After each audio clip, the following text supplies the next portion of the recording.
Muito obrigado mais uma vez pelo convite. E a gente pode falar sobre buraco macular dias e dias, né? Mas eu resolvi colocar aqui sobre buraco macular, principalmente porque nessa época agora é uma época de mais informação do que formação, e muitas vezes os meninos mais novos acabam perdendo etapas e esquecendo um pouquinho da história, tudo que como é que começou, e acaba muitas vezes ouvindo os formadores de opinião lá em cima e fica uma coisa um pouco confusa, um pouco mais mecânica, sem ferramentas para raciocinar no dia a dia, na prática, que eu acho que é muito importante, principalmente nessa fase agora, para suprir isso, uma vez que está um pouco mais distante dos pacientes, etc.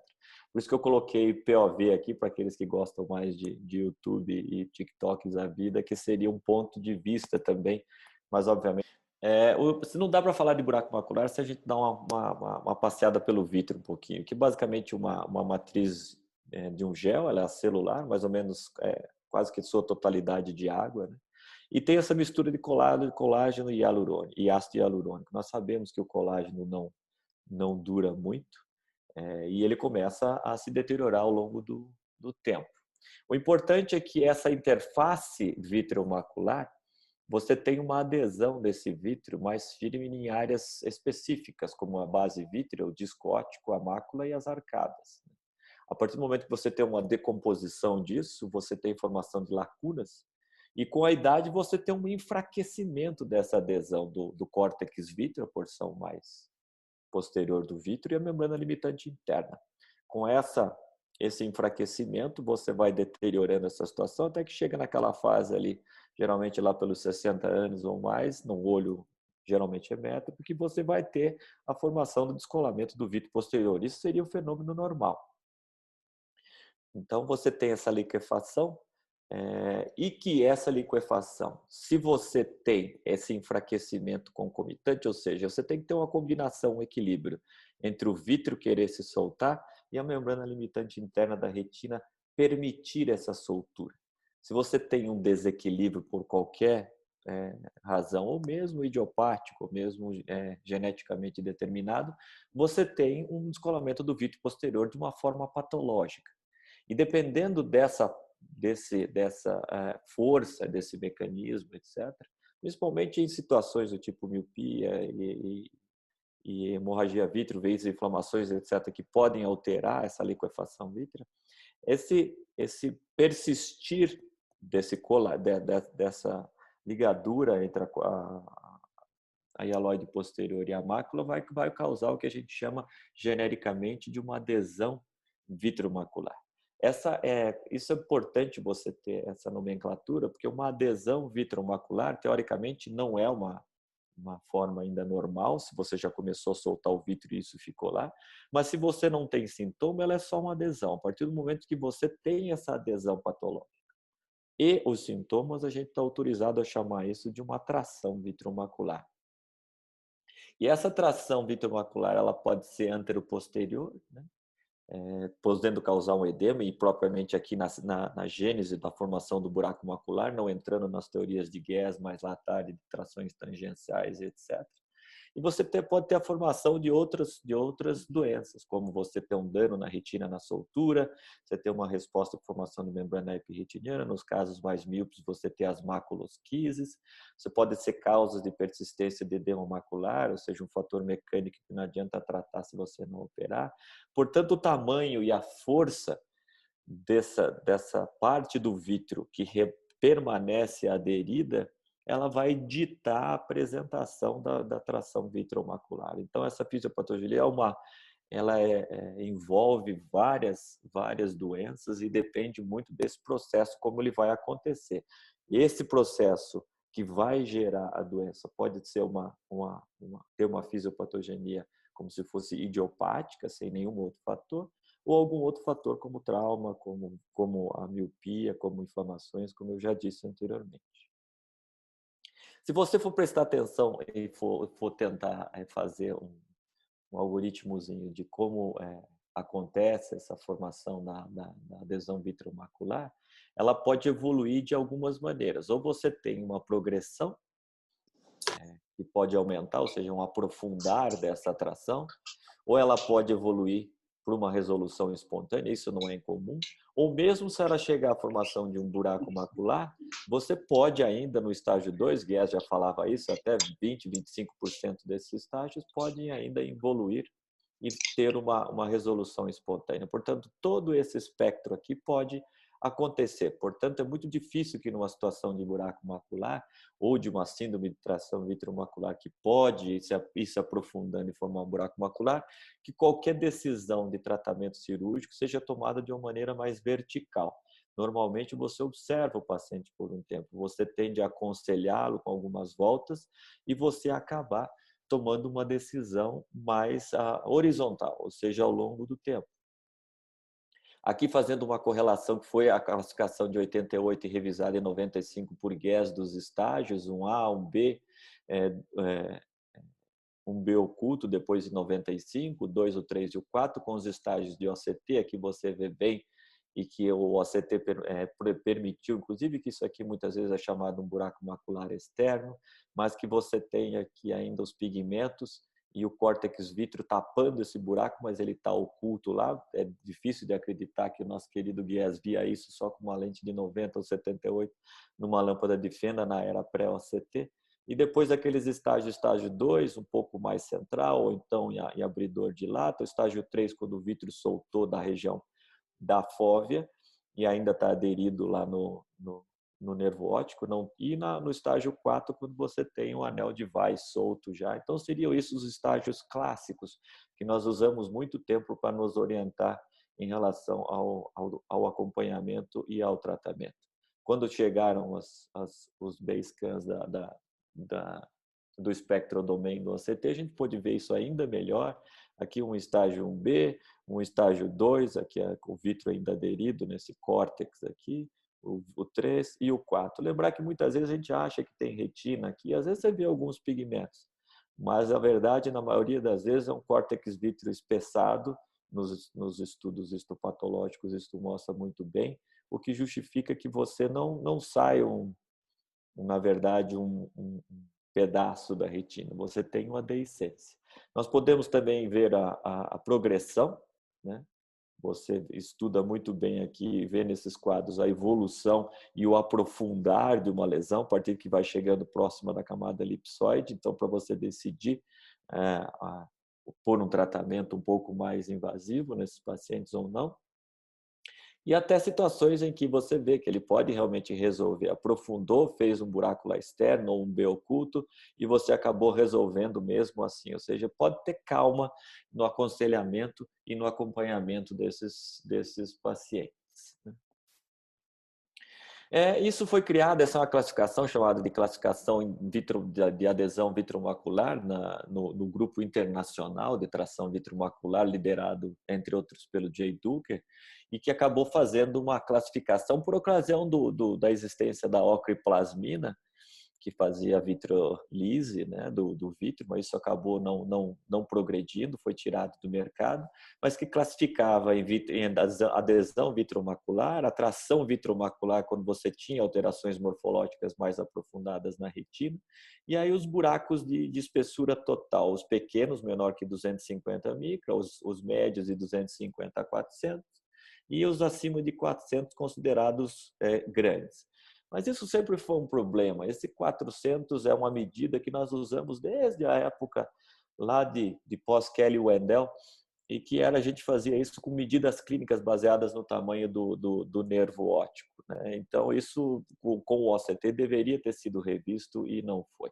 As opções de tratamento são a observação, dependendo do caso. Você pode injetar um gás, aquela manobra do Drinking Bird, se você seleciona um caso para isso, um acompanhamento mais horizontal. E na cirurgia, obviamente, você deve discutir os riscos e os benefícios. Isso começou tudo com Kelly Wendell, a parte cirúrgica lá nos anos 90, em que se usava os agentes adjuntos, né? Podia usar sangue, o TGF-beta. Você fazia também uma manipulação das bordas do buraco, muitas vezes. No final dos anos 90, o peeling da limitante interna, e a gente conseguindo fechar a imensa maioria dos buracos, mais de 90%, estudos mostrando basicamente 100%. Isso porque a gente começou a entender muito os critérios, né, para a cirurgia. E o principal seria o tamanho do buraco. Nunca ninguém se aventurou muito nos buracos muito grandes, porque sempre se achou que não valia muito a pena. Então, na verdade, o que importa? Importa você fazer a seleção adequada daquilo que você deve operar, aqui já entrando bem no campo da cirurgia, você saber a técnica que deve ser empregada e com isso você vai ter um sucesso. Esse sucesso que tem que ser visto pelo ponto de vista não só anatômico, mas pelo ponto de vista funcional. Então, aqui é só exemplo de uma cirurgia de mais ou menos uns 10 anos atrás, mas você vê que são comparando duas lentes, aqui fazendo com o sistema de não contato nessa parte, você tem uma visibilização mais ampla, né, mas não tão detalhada. Depois, nessa outra metade do peeling aqui, com uma lente de contato, vocês veem que você consegue ver um pouquinho mais os detalhes da membrana limitante. Esse é um fórceps do tipo Eckert, e um buraco que não é muito grande, mas também não é muito pequeno. Aqui eu gosto, sempre eu fiz isso, não alguns mais, outros menos, mas eu sempre gostei de saber se essa borda conseguia chegar próximo. Só nos buracos muito pequenos mesmo, ou muito iniciais, que eu nunca fiz.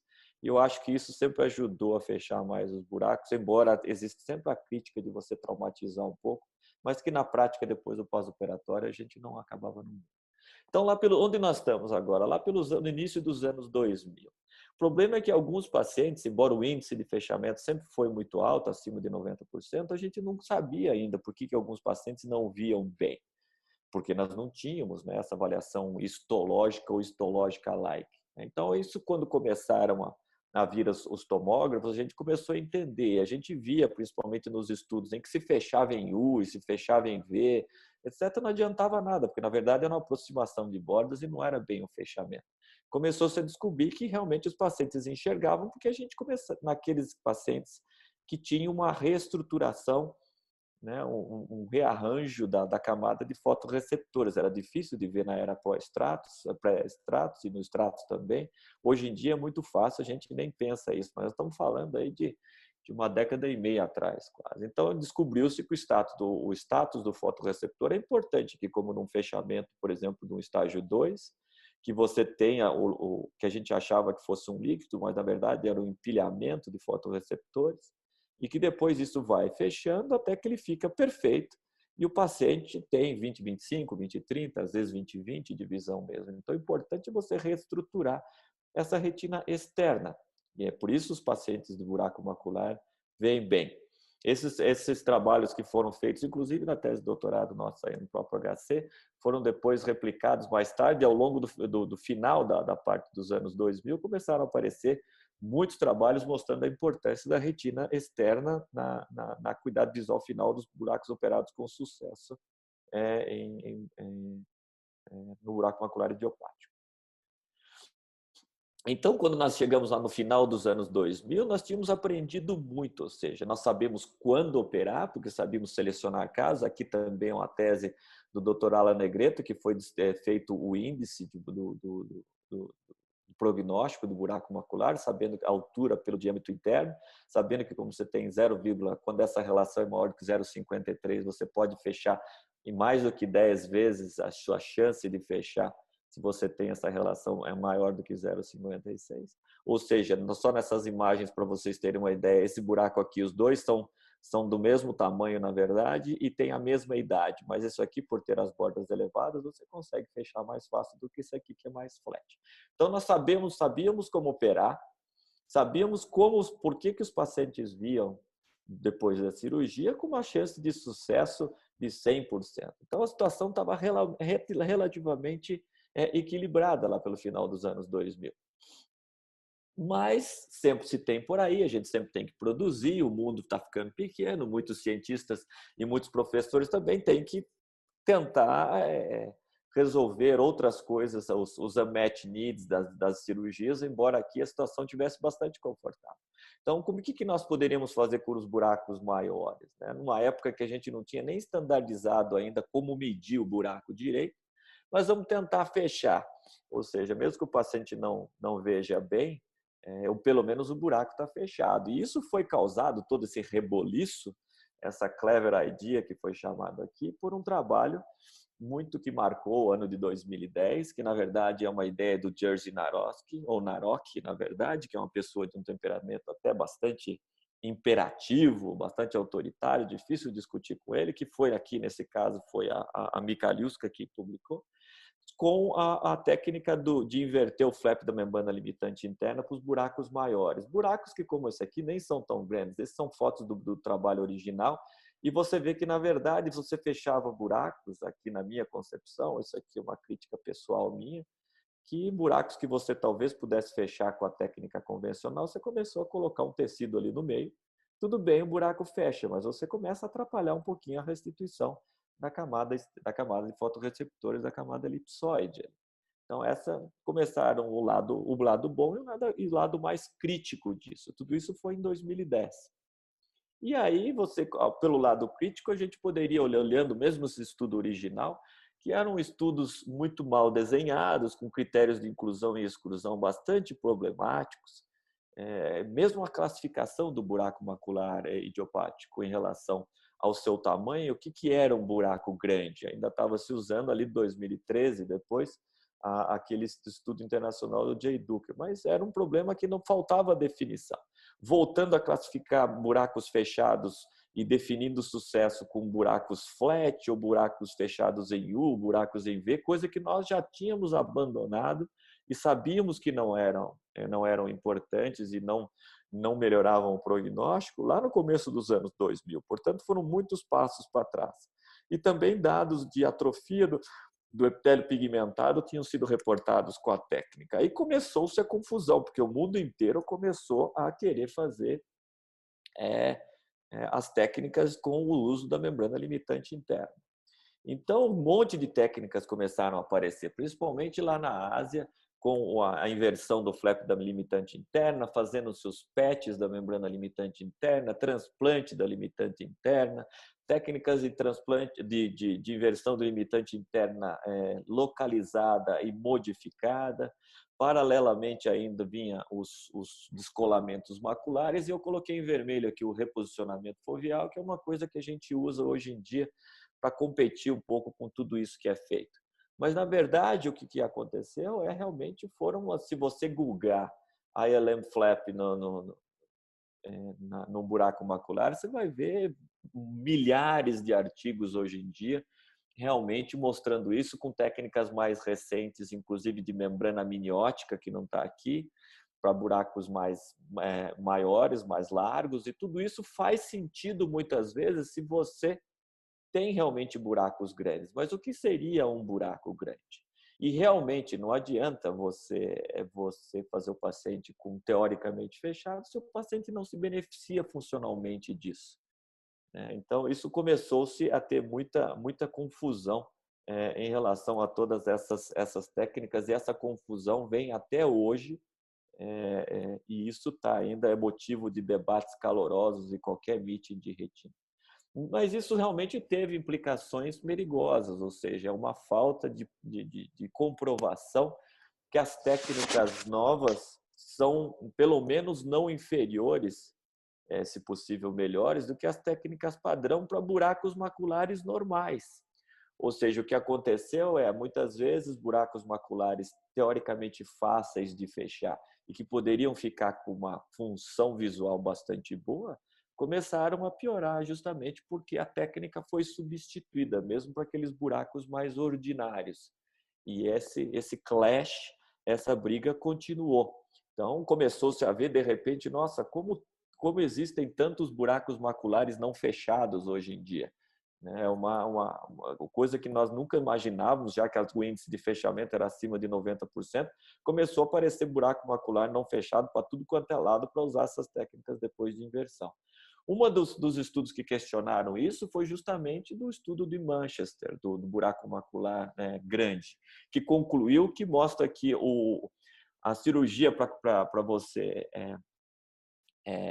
operar o buraco macular idiopático tem um sucesso muito grande até em buracos maculares acima de 650 micras, ou seja, microns. Você realmente usar o 400 micros para definir que você tem que usar o invertido, o flap invertido, é um pouquinho perigoso. Então, tudo isso começou a ser questionado, então que precisava uma nova classificação para realmente determinar o que seria um buraco macular. O doutor Flávio Rezende está trabalhando isso junto com o Tamer e um grupo de médicos na tentativa de reclassificar isso para justificar quando é um buraco grande que precisa uma técnica mais agressiva e quando é um buraco ainda ordinário, ou seja, um buraco normal, um buraco que nem se você for conversar com o grupo do Alan Godric, o Ramin Tadayoni, que fazem muito buraco macular lá, ele vai falar para você que realmente até buracos de 800 micras são facilmente fechados pela técnica convencional e você vai ter uma chance muito maior de restituir a camada de fotorreceptores e não vai ter os problemas de fechamentos irregulares que teria com a técnica de limitante interna invertida. Né? Aqui é só um exemplo de uma situação dessa, ou seja, você ter um buraco macular já operado que não fechou, você está vendo aqui, foi enviado esse paciente para a gente. Qual foi a nossa opção de técnica? Aqui com fórceps do tipo de Joseph, que tem como se fosse um assimétrico de Tano, que você dá para ver através dele, para fazer a pega. Isso a gente acabou mostrando lá em Vail, acaba aumentando até o nível das arcadas, esse peeling da membrana limitante interna, e depois usando, aqui nesse caso, fazendo o break do seal, ou seja, você tirando essa linha de adesão plástica em volta das bordas do buraco que não permitem essa área cruenta de aplicar no pós-operatório, e um pentear, que a gente chama de reposicionamento da fóvea, aqui com um brush, que na verdade é uma ponta de silicone picotada, que não faz surge nela, e você vê que o buraco acaba fechando já no perioperatório com índice de sucesso bom. Aqui um outro caso, já primário, não tinha sido operado antes, de um buraco macular. Aquele primeiro tinha 1.100 micra, esse tem 920, se não me engano.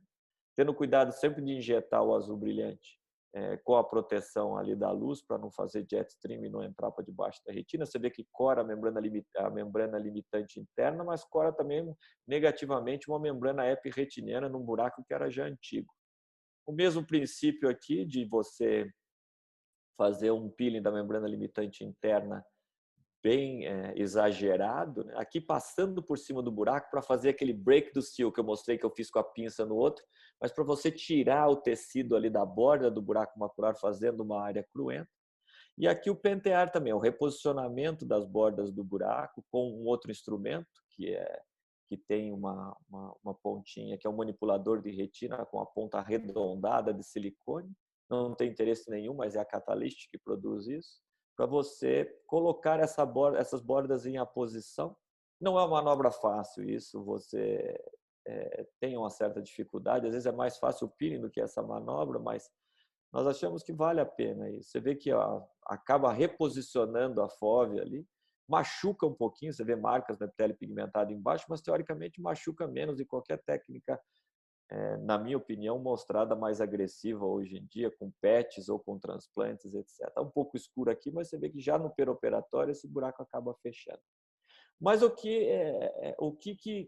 onde nós estamos agora, o que ainda está pendente nisso? Nós precisamos estandardizar essas medidas com a tomografia. Nós temos inúmeros tomógrafos. Medir isso através de que tipo de scan? Ou seja, porque você pode medir mais em cima, mais embaixo, você pode medir com softwares diferentes, etc. Isso precisa ser definido para podermos definir realmente o que é um buraco macular grande. Esse buraco macular grande, se aquele paciente é discutido, se o outro olho tem algum problema, se são buracos bilaterais, na minha opinião, tem espaço para você operar esses buracos maculares maiores, que geralmente não melhoram muito a acuidade visual. Mas o que não justifica é você, muitas vezes, estragar todo um aprendizado prévio na substituição por uma outra técnica que não sabemos se é melhor ou não. Então, nós precisamos de estudos mais controlados, melhor desenhados, para comparando as técnicas, para mostrar que esse resultado anatômico e funcional, ele não é, pelo menos não inferior ao que já fazíamos antes das técnicas outras que vieram na tentativa de abordar esse tal buraco macular grande, que muitas vezes não é tão grande assim e que pode ser ordinariamente resolvido com a técnica convencional. né? Então, o que realmente interessa? O que nós temos é que realmente melhorar a acuidade visual. E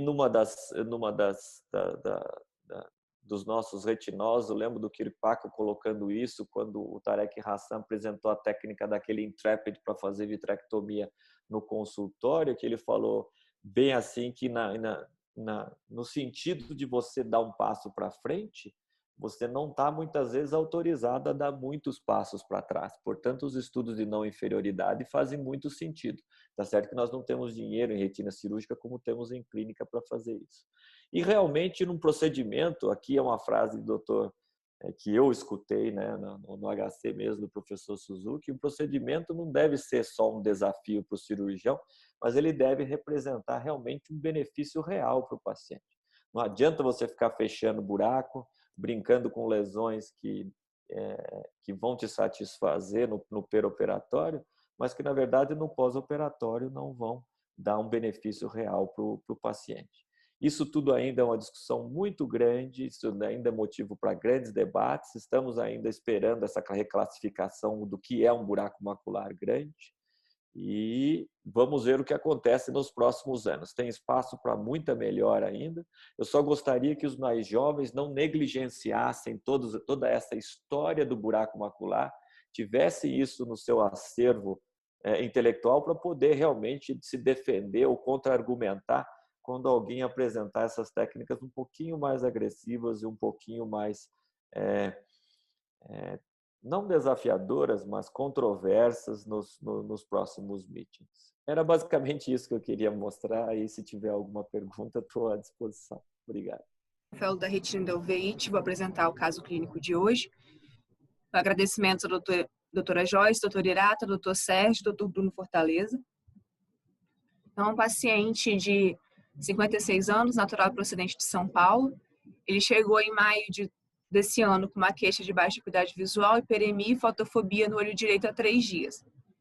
A história patológica pregressa, ele tem um diagnóstico de câncer renal desde 2017 e um diagnóstico de dobras de coroide em ambos os olhos desde 2017. Ele faz uso de ciprofibrato, levotiroxina, atorvastatina e vitamina D. Aqui a história tumoral do paciente.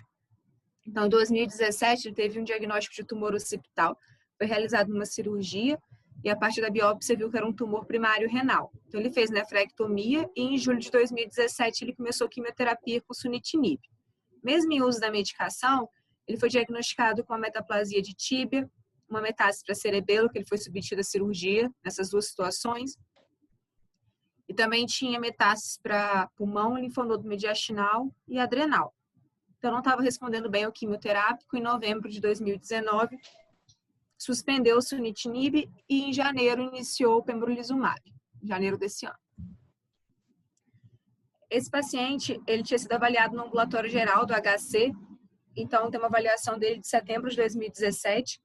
Ele apresentava dobras na coroide, em ambos os olhos, estão bem evidentes na autoflu. Oi? E no OCT, as dobras são horizontais, então são melhor vistas no scan vertical e próximo ao nervo. Ele tinha um ultrassom da mesma época, apresentava uma retificação na parede do globo ocular direito, sem alterações no olho esquerdo, não tinha sinais de infiltração em ambos os olhos. No campo visual, ele tem uma hemianopsia homônima, lembrando que esse paciente ele teve sintomas como cefaleia, vômito e o diagnóstico do tumor occipital. Então, os achados do campo visual são compatíveis com a sequela cirúrgica e o quadro de hipertensão intracraniana pode justificar essas dobras de coroide. Ele retornou em outubro de 2019. Foi notada, então, uma alteração pigmentar no fundo de olho que está circulado aqui na retina. Na anjo, ele apresentava uma hiperflu nas fases iniciais, que diminuiu ao longo do exame, correspondendo a um defeito em janela, e no olho esquerdo, sem outras alterações, além das dobras de coroide. Aqui o OCT, para evidenciar melhor as dobras de coroide. No canto inferior esquerdo, tem um corte que pega naquela alteração pigmentar, e dá para ver uma discreta alteração do EPR. Aqui um comparativo 2017-2019, então os OCTs são bem semelhantes, o quadro está estável. E aqui na avaliação do dia 5 de maio, então o paciente apresentava uma uveíte anterior hiperaguda em olho direito, com 3 cruzes de célula e 2 cruzes de flare, e no olho esquerdo uma cruz de célula e uma cruz de flare. Foi feito um botão subconjuntival com midriático, rompeu parte das sinéquias, foi prescrito então tratamento tópico, com corticoide midriático. Quando o paciente retornou 15 dias depois, a gente avaliou a acuidade visual dele com correção, que era 0,7 no olho direito e 1 no olho esquerdo. Ele apresentava em ambos os olhos uma reação de uma cruz de célula e uma cruz de flare. Na retina do olho direito não ficou com qualidade muito boa devido à pouca midríase, mas a gente não observava muito bem a depressão foveal. E na autofluo do olho direito ele tem essa alteração hiperalto mais temporal. Aqui na anjo do olho direito, então ele tem um ponto de hiperalto que forma um pooling aqui na fase mais tardia do exame, além de um extravasamento capilar periférico. Aqui no olho esquerdo foi notado um extravasamento pentalóide na mácula e um extravasamento vascular periférico. Aqui é uma montagem só para a gente evidenciar melhor que esse extravasamento vascular periférico era difuso no olho direito e no olho esquerdo. Aqui a gente tem um OCT do olho direito, o corte horizontal está na direção daquele ponto de vazamento e o corte vertical na fóvea, mostrando então líquido subretiniano no olho direito. E o OCT do olho esquerdo tem um corte vertical e horizontal da fóvea sem edema, mostrando só as dobras de coroide. Aqui um comparativo 2020 com 2019. Esse paciente tem o líquido subretiniano, tem um aparente aumento das dobras de coroide e o corte está com a ideia em que a coroide desse paciente é bem espessa. No olho esquerdo, dá para ver bem o aumento das dobras de coroide, principalmente nesse corte vertical de 2020, e não tem edema. Foi realizada também uma endocianina, ele tem esse ponto hipercianescente e essa área de hipo que corresponde ao líquido subretiniano. A gente fez o ACTA, eu coloquei só para ilustrar, porque não foi encontrado membrana no ACTA. Então, estamos diante de um paciente de 56 anos, com câncer renal com metástase, dobras de coroide. Ele evoluiu com meridociclite hiperaguda em olho direito, um quadro mais leve de uveíte anterior no olho esquerdo, uma vasculite em ambos os olhos, líquido subretiniano no olho direito. Então, baseado nesse quadro, eu gostaria de abrir para a hipótese diagnóstica. Ótimo. O caso é super bem documentado, tá? Então, alguém queria fazer algum comentário sobre diagnóstico nesse paciente ou fazer alguma pergunta que ajudasse a gente a fazer o diagnóstico diferencial nos pacientes? Algum assistente queria fazer algum comentário?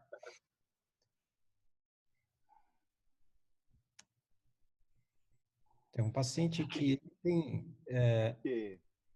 Observe. Oi, John, pode falar.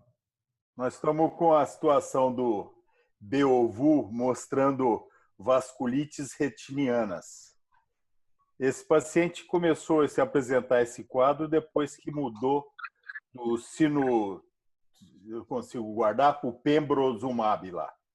Sim. Uma possibilidade são essas drogas poderem causar vasculites. Nós estamos com um exemplo clássico agora do Beovu, que até é uma coisa que a gente pode pensar. Não, o Beovu é uma vasculite, é raro, mas é uma vasculite oclusiva, não é o que esse paciente tem, né?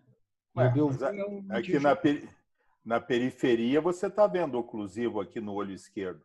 Não, John, não tem oclusão, tem extravasamento. Simula aí, eu acho que uma oclusão, mas ele não tem, viu? Não é oclusão aqui, tem vasculite na periferia do olho esquerdo e do direito também. É vasculite periférica. E, John, o que está vazando? Só chamando a atenção para não esquecer essa possibilidade. Perfeito. Lembra um pouco, concordo com o John, tem uma boa possibilidade de ser por conta da troca da medicação. Essas drogas para câncer, o outro exemplo, são as para melanoma, que muitas vezes dão quadros que parecem central-serosa. Obviamente, ele tem algo diferente, lembra até um pouco a arada, tem esse espessamento da coroide importante, a pan-uveíte. Eu ficaria entre algo iatrogênico pela medicação ou pela algum tipo de disseminação coroidal pela própria neoplasia.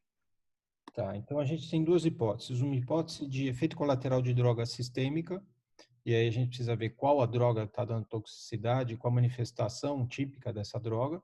Então, o que ele tem, como o John chamou a atenção, é um extravasamento vascular periférico, não sei se a gente podia chamar isso de vasculite, uma uveíte bilateral mais intensa no olho direito, e além disso, no olho direito, ele tem um quadro muito sugestivo de uma central serose. O líquido subretiniano tem um ponto de vazamento na anjo, certo? Talvez o gatilho para isso tenha sido a alteração que induziu todas essas outras, né? Para a gente estar falando de um diagnóstico só. Você quer mostrar o OCT, Jéssica? Aqui é a Maria Tereza. Eu acho que um paciente imunodeprimido, você tem que também excluir causas infecciosas. Eu concordo que o mais provável seja secundária à medicação, mas tem que ser excluído as causas infecciosas. Tá. Então, um outro ponto importante que a Teresa disse, que a gente tem que descartar, é ser um quadro, como ele tem uma uveíte bilateral, ele tem uma infecção, ele está tratando de um câncer, ele tem uma imunodepressão, então tem um quadro infeccioso, essa uveíte ser infecciosa, tá? A outra possibilidade é ser um quadro paraneoplásico, certo? E a terceira condição é ser secundário à toxicidade de medicação. Aqui a gente vê, eu queria que vocês comentassem, olha, em 2019 ele tinha uma coroide menos espessa e em 2020 ele tem um espessamento grande de coroide. Eu acho que essa ondulação do EPR não é só pelas dobras de coroide, é pelo aumento de espessura grande e difuso na coroide que ele tem. Tá? E além disso, em 2020 ele tem esse líquido subretiniano também. Tá? Então, alguma coisa mudou essa vascularização da coroide. Tá? Ele tem um fluxo maior na coroide, a coroide está mais espessa, né? E isso está associado ao VIT, está associado provavelmente com o aumento de espessura de coroide ao quadro de central serosa que ele apresentou nesse olho, tá? Então acho que a gente pode ir nessa linha, fazer uma investigação sistêmica, né? Que ele já está fazendo esse tratamento, avaliação de infecção e avaliação de toxicidade de drogas. Joyce Hirata, como que vocês conduziram esse caso? O que vocês pensaram? Se pensaram em alguma coisa a mais? Boa noite a todos, a Hirata que está falando. Acho que foi já elencado os principais diagnósticos diferenciais e eu acrescentaria apenas um mais, quer dizer, você lembrou da síndrome paraneoplásica, sem dúvida é uma das manifestações, é um dos diagnósticos, mas uma outra possibilidade é ser uma infiltração neoplásica propriamente dita. Só para lembrar, tem alguns casos, inclusive, de doença de Harada, por exemplo, com secundária a um quadro de infiltração neoplásica por carcinoma de mama. O Fernando Orefs tem um caso que ele descreveu, acho que nos arquivos, em que você vê uma pessoa que tem experiência e que ele fez como primeiro diagnóstico doença de Harada e, na verdade, era um caso de carcinoma, eu acho que era um de mama e um de aparelho digestivo, não me lembro qual. Mas só para lembrar, quer dizer, fora do que já foi falado, efeito da droga, uma doença infecciosa por ele ser imunodeprimido, uma alteração paraneoplásica e um quarto diagnóstico, uma infiltração neoplásica propriamente dita da coroide, levando todas essas alterações. Eu acho que era isso. E só a última coisa que eu queria falar, o que eu sempre falo é que o diagnóstico em uveíte, ele é um diagnóstico eminentemente clínico, dificilmente a gente tem um diagnóstico anatomopatológico. Portanto, é fundamental se levantar todos os diagnósticos diferenciais para a gente não ser surpreendido na evolução do caso. Eu acho que era isso, não sei se a Joyce tem alguma coisa a mais a acrescentar. Joyce?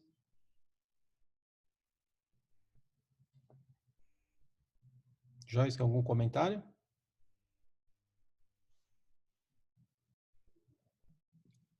A Joyce saiu para tomar uma água. Você está aí, Joyce? Pode falar. É que eu estava sem o áudio, coloquei o áudio agora. Boa noite a todos. Só acrescentando ainda nesse raciocínio que o Hirata comentou, de a gente sempre ser muito metódico, e o paciente, no início, ele veio com um quadro hiperagudo, bem assimétrico, o olho direito, como uma uveite anterior hiperaguda, e depois que nós continuamos a investigação e descobrimos todas as alterações posteriores. E então foi pensado pelo descompasso, né? Um paciente com 56 anos, com uma uveite hiperaguda, se fosse só o quadro anterior, lembra muito um quadro relacionado às espondiloartrites, doenças soronegativas. Agora, para reunir todas as outras manifestações posteriores, aí a gente começa a pensar em outros diagnósticos e veio essa possibilidade da medicação que ele fez a troca. Então, só queria acrescentar, então, mais um diagnóstico de um quadro não infeccioso, de um processo imune mediado que se pode ter em situações de pacientes já com malignidade, tem uma propensão maior. Perfeito, perfeito. Então, fazendo essas avaliações, Jéssica, você quer então mostrar como é que foi conduzido, como é que ele foi avaliado? Na verdade, a gente vai falar um pouquinho e vai para a parte da revisão, tá? A gente está acompanhando o paciente ainda para ver a evolução. Então, nós temos um paciente com neoplasia estágio 4, um paciente imunossuprimido. Ele tem essas dobras de coroide que se manteve estável de 2017 a 2019, a gente acredita realmente ser secundária à hipertensão intracraniana. Ele tem uma uveite difusa bilateral assimétrica aguda. A gente pensou nas diagnósticos diferenciais, eles foram todos abordados, né, na causas infecciosas ou imunomediado, relacionado à neoplasia ou às drogas que ele fez uso e faz ainda. A investigação laboratorial, nós não conseguimos fazer todos os exames devido ao COVID. A gente tem algumas sorologias e uns marcadores imunes, mas o que chama mais atenção aqui seria o PPD de 10. Porém, esse paciente não tem alteração muito característica de tuberculose ocular e ele tem metástase pulmonar, então ele faz acompanhamento com TC periodicamente, não tem nenhuma alteração sugestiva de tuberculose pulmonar. Então, pensando no caso clínico, a gente ficou com a possibilidade de ser relacionado ao quimioterápico pembrolizumab. E avaliando na literatura, a gente sabe que existem dezenas de quimioterápicos, eles são indicados de acordo com o tipo histológico, com a extensão do tumor. Em relação aos inibidores da tirosina quinase, que às vezes a gente tem um pouquinho mais de contato, tem o sunitinib, que foi usado pelo paciente. O sunitinib é um inibidor de múltiplos receptores da tirosina quinase. E os relatos de efeito colateral são relacionados a edema palpebral, a conjuntivite, lacrimejamento, não tem relacionado à uveíte. E os inibidores da MEK, que também é um tipo de inibidor da tirosina quinase, que causam um descolamento seroso bilateral, autolimitado, provavelmente por taquifilaxia. E eu gostaria de destacar os inibidores de checkpoints, que é o que entra o pembrolizumab. Então, a gente sabe que as células tumorais, elas suprimem o sistema imune, e esses inibidores de checkpoints, eles atuam restabelecendo a atividade imune da célula T por meio de dois alvos principais, que são o CTLA4, tem uma medicação usada só para melanoma, que é o ipilimumab, ele causa mais eventos adversos ainda, e o PD1, e seu ligante PDL1. Então, aqui só para ilustrar, a gente tem a célula tumoral ativa o receptor inibitório da célula T, suprimindo sua função. E na figura da direita, a gente tem um bloqueio do processo inibitório pela medicação, ativando assim a célula T e estimulando a fagocitose. Então, o pembrolizumab, ele é um anticorpo monoclonal.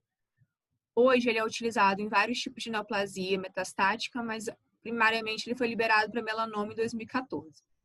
Ele liga-se ao PD1, que é o receptor inibitório da célula T, e também ao PDL1, que é a célula tumoral que manifesta. Ativa, assim, a célula T e aumenta a sua ação citotóxica. Mas isso também causa uma desregulação imune. E aí, o paciente pode ter várias manifestações autoimunes, várias ites, pneumonite, tireoidite, isso tudo é relatado. E ocorre em cerca de 10 a 15% dos pacientes. O envolvimento ocular é raro, ocorre menos de 1%. O mais comum, na verdade, é o olho seco e depois a uveíte. Aqui a gente tem um relato de um paciente de 56 anos com melanoma metastático, 2 meses depois do início do pembrolizumab, ele teve um quadro de vitiligo, poliose, que está aqui na figura. Depois ele evoluiu com uma baixa de visão, ele teve um DC periférico. No OCT, ele tem umas dobras de coroide, um líquido subretiniano. Esse paciente foi submetido à punção licórica, tinha uma meningite linfocítica asséptica. Além disso, um HLA-DR4 e um DRB1 positivo. Então, tem um quadro de ARADA-like em um paciente com uma predisposição genética. Esse paciente foi tratado com pulsoterapia, manteve com corticoide e suspendeu a medicação. No OCT de baixo dá para ver a melhora da dobra de coroide do líquido subretiniano. Aqui na figura de cima, outro paciente com melanoma metastático, após 14 ciclos na medicação, essa medicação é aplicada a cada 3 ou 6 semanas, dependendo da dose. Ele teve um DC e um DR seroso, com corticoide e suspensão da medicação, teve uma resolução do quadro. Embaixo a gente tem uma outra paciente, esse caso foi um carcinoma de pequenas células de pulmão, que depois de 3 ciclos teve um quadro de dor ocular, alterações auditivas, uma meningite asséptica assintomática e tinha uma vasculite e um nervo quente, também tratado com suspensão da medicação e o corticoide. A maioria dos relatos são em relação a melanoma, porque além da droga ter começado a ser usada pelo melanoma, é a neoplasia que mais responde, então os pacientes acabam usando por um período maior. Aqui tem uma paciente com melanoma de coroide no olho direito, a paciente teve o olho nucleado, e depois de 4 ciclos da medicação, ela desenvolveu uma hiperemia de disco e um infiltrado perivenoso. Então, na anjo evidencia bem essa hiperfluo de disco e uma vasculite venosa. As imagens inferiores, elas são 3 meses após a injeção de Ozurdex. Teve uma melhora da inflamação do segmento anterior, teve uma melhora parcial dessa vasculite. Essa paciente, devido ao quadro dela e a resposta que estava muito boa à medicação, eles não suspenderam. E aí, todas as vezes que faziam um ciclo da medicação, depois a paciente tinha uma recidiva e eles foram controlando com Ozurdex. E aqui é o último caso. É uma paciente de 61 anos, branca, ela evoluiu com essas alterações, lesões multifocais amareladas bilaterais difusas. No olho direito não tem alteração na anjo, mas essas alterações elas são hipocianescentes na endocianina. No olho esquerdo, ela teve um extravasamento vascular mais discreto na periferia e na mácula ela tem um extravasamento, além das lesões hipocianescentes na endocianina. No olho direito, o ACT tem uns cistos na mácula, no olho esquerdo, além dos cistos, tem um líquido subretiniano. Ela foi tratada com triancinolona, manteve a medicação, teve uma melhora parcial, ficou como quadro de Birdshot-like, porque a clínica é bem parecida, mas é um paciente HLA-A29 negativo. Lembrando que o HLA-A29 ele é positivo em mais de 95% dos pacientes e é critério diagnóstico da doença. Essa é uma revisão dos relatos de caso de efeito colateral ocular e na órbita, causado pelos inibidores de checkpoints em geral, e ele faz uma orientação do manejo. O mais comum é ter alteração anterior, principalmente a uveíte anterior. E aí o tratamento é com corticoide tópico, lembrando que mantendo a medicação, a tendência do quadro ter recidivas. Quando o acometimento é posterior, eles orientam o corticoide sistêmico e avaliar a descontinuação do tratamento. E pode ter uns quadros graves também de inflamação na órbita, como um Graves, um tolosa errante. E aí a orientação também é corticoide e avaliar a suspensão da medicação. Tem um caso relatado de uma neovascularização de coroide. Esse caso descontinuou o tratamento e tratou com anti-VEGF. Então, a gente tem um paciente com uma uveíte difusa relacionada ao pembrolizumab. Existe um algoritmo, que é o algoritmo de Naranjo. Ele faz um questionário que você avalia se a probabilidade da reação adversa é realmente devido à medicação ou pode ser devido a outro fator. E aí, dependendo da pontuação nesse algoritmo, ele classifica o risco de ser relacionado à medicação em definitivo, provável, possível e duvidoso. Nosso paciente tem um score 6, que corresponde a um risco provável. E essa tabela que eu coloquei embaixo é uma tabela de eventos adversos para medicações em geral. E ela é muito usada na oncologia porque o oncologista ele tem que notificar esses eventos adversos. Então, nosso paciente, ao VEIT, por exemplo, anterior a grau 1, uma VEIT anterior com 1 a 2 cruzes de células seria grau 2, o nosso paciente seria um paciente grau 3, e o grau 4 é óbito, o grau 4 é acuidade visual pior que 20/200, e o grau 5, que não cabe a parte ocular, seria o óbito.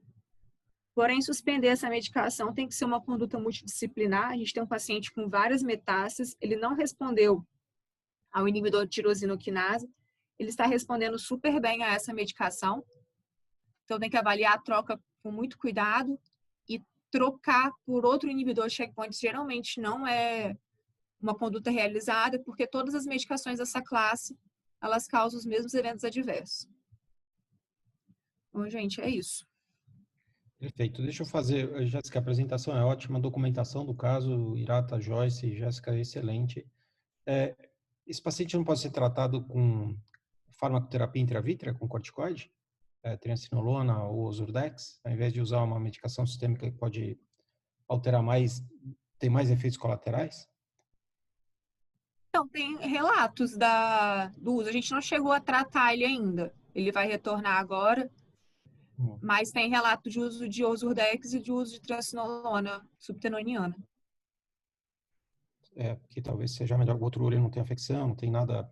Talvez o corticoide sistêmico para o paciente fazendo tratamento de uma neoplasia grave como ele tem. Hirata, qual que é a tua opinião sobre o tratamento? Em primeiro lugar, assim, esse paciente ele tem essa neoplasia com múltiplas metástases, certo?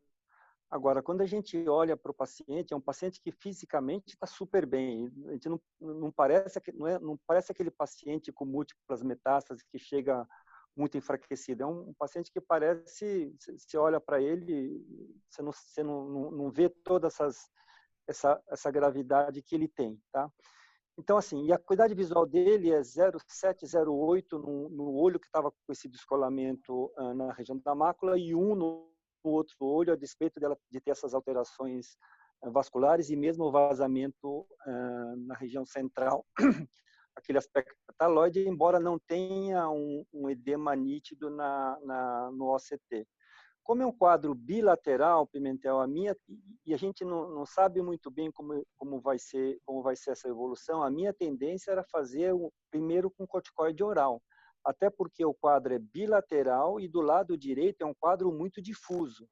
Então, a minha tendência aqui não é fazer o local, é começar com o oral, até porque se precisar a gente pode tirar rapidamente e o efeito passa rapidamente. Então, a minha tendência era fazer isso. E discutir com um grupo que acompanha o tumor se é possível a troca da medicação. Agora, se não tiver uma outra medicação que seja igualmente eficaz como está sendo o pembrolizumab, eu observaria mais um pouco antes de realizar essa troca, porque a resposta dele foi muito boa e até então o quadro dele estava com muitas divas. Então, a minha tendência era fazer corticoide sistêmico, discutir com o oncologista se teria uma outra medicação que se fosse ou pelo menos próxima ou igualmente efetiva como está sendo o pembrolizumab. E se não tiver essa medicação, eu acho que poderíamos manter e observar mais um pouco e experimentar o uso da cortisona sistêmica para ver como ele evolui. Essa seria a minha conduta dele hoje. Hirata, qual a dosagem do corticoide sistêmico? Faria 0,5 miligrama quilo, quer dizer, uma dose anti-inflamatória boa, não imunossupressora.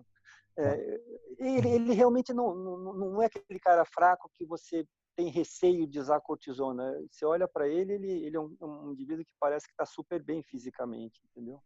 Hirata, eu pensei na injeção porque o olho esquerdo, ele tem visão normal e a uveitis é muito leve.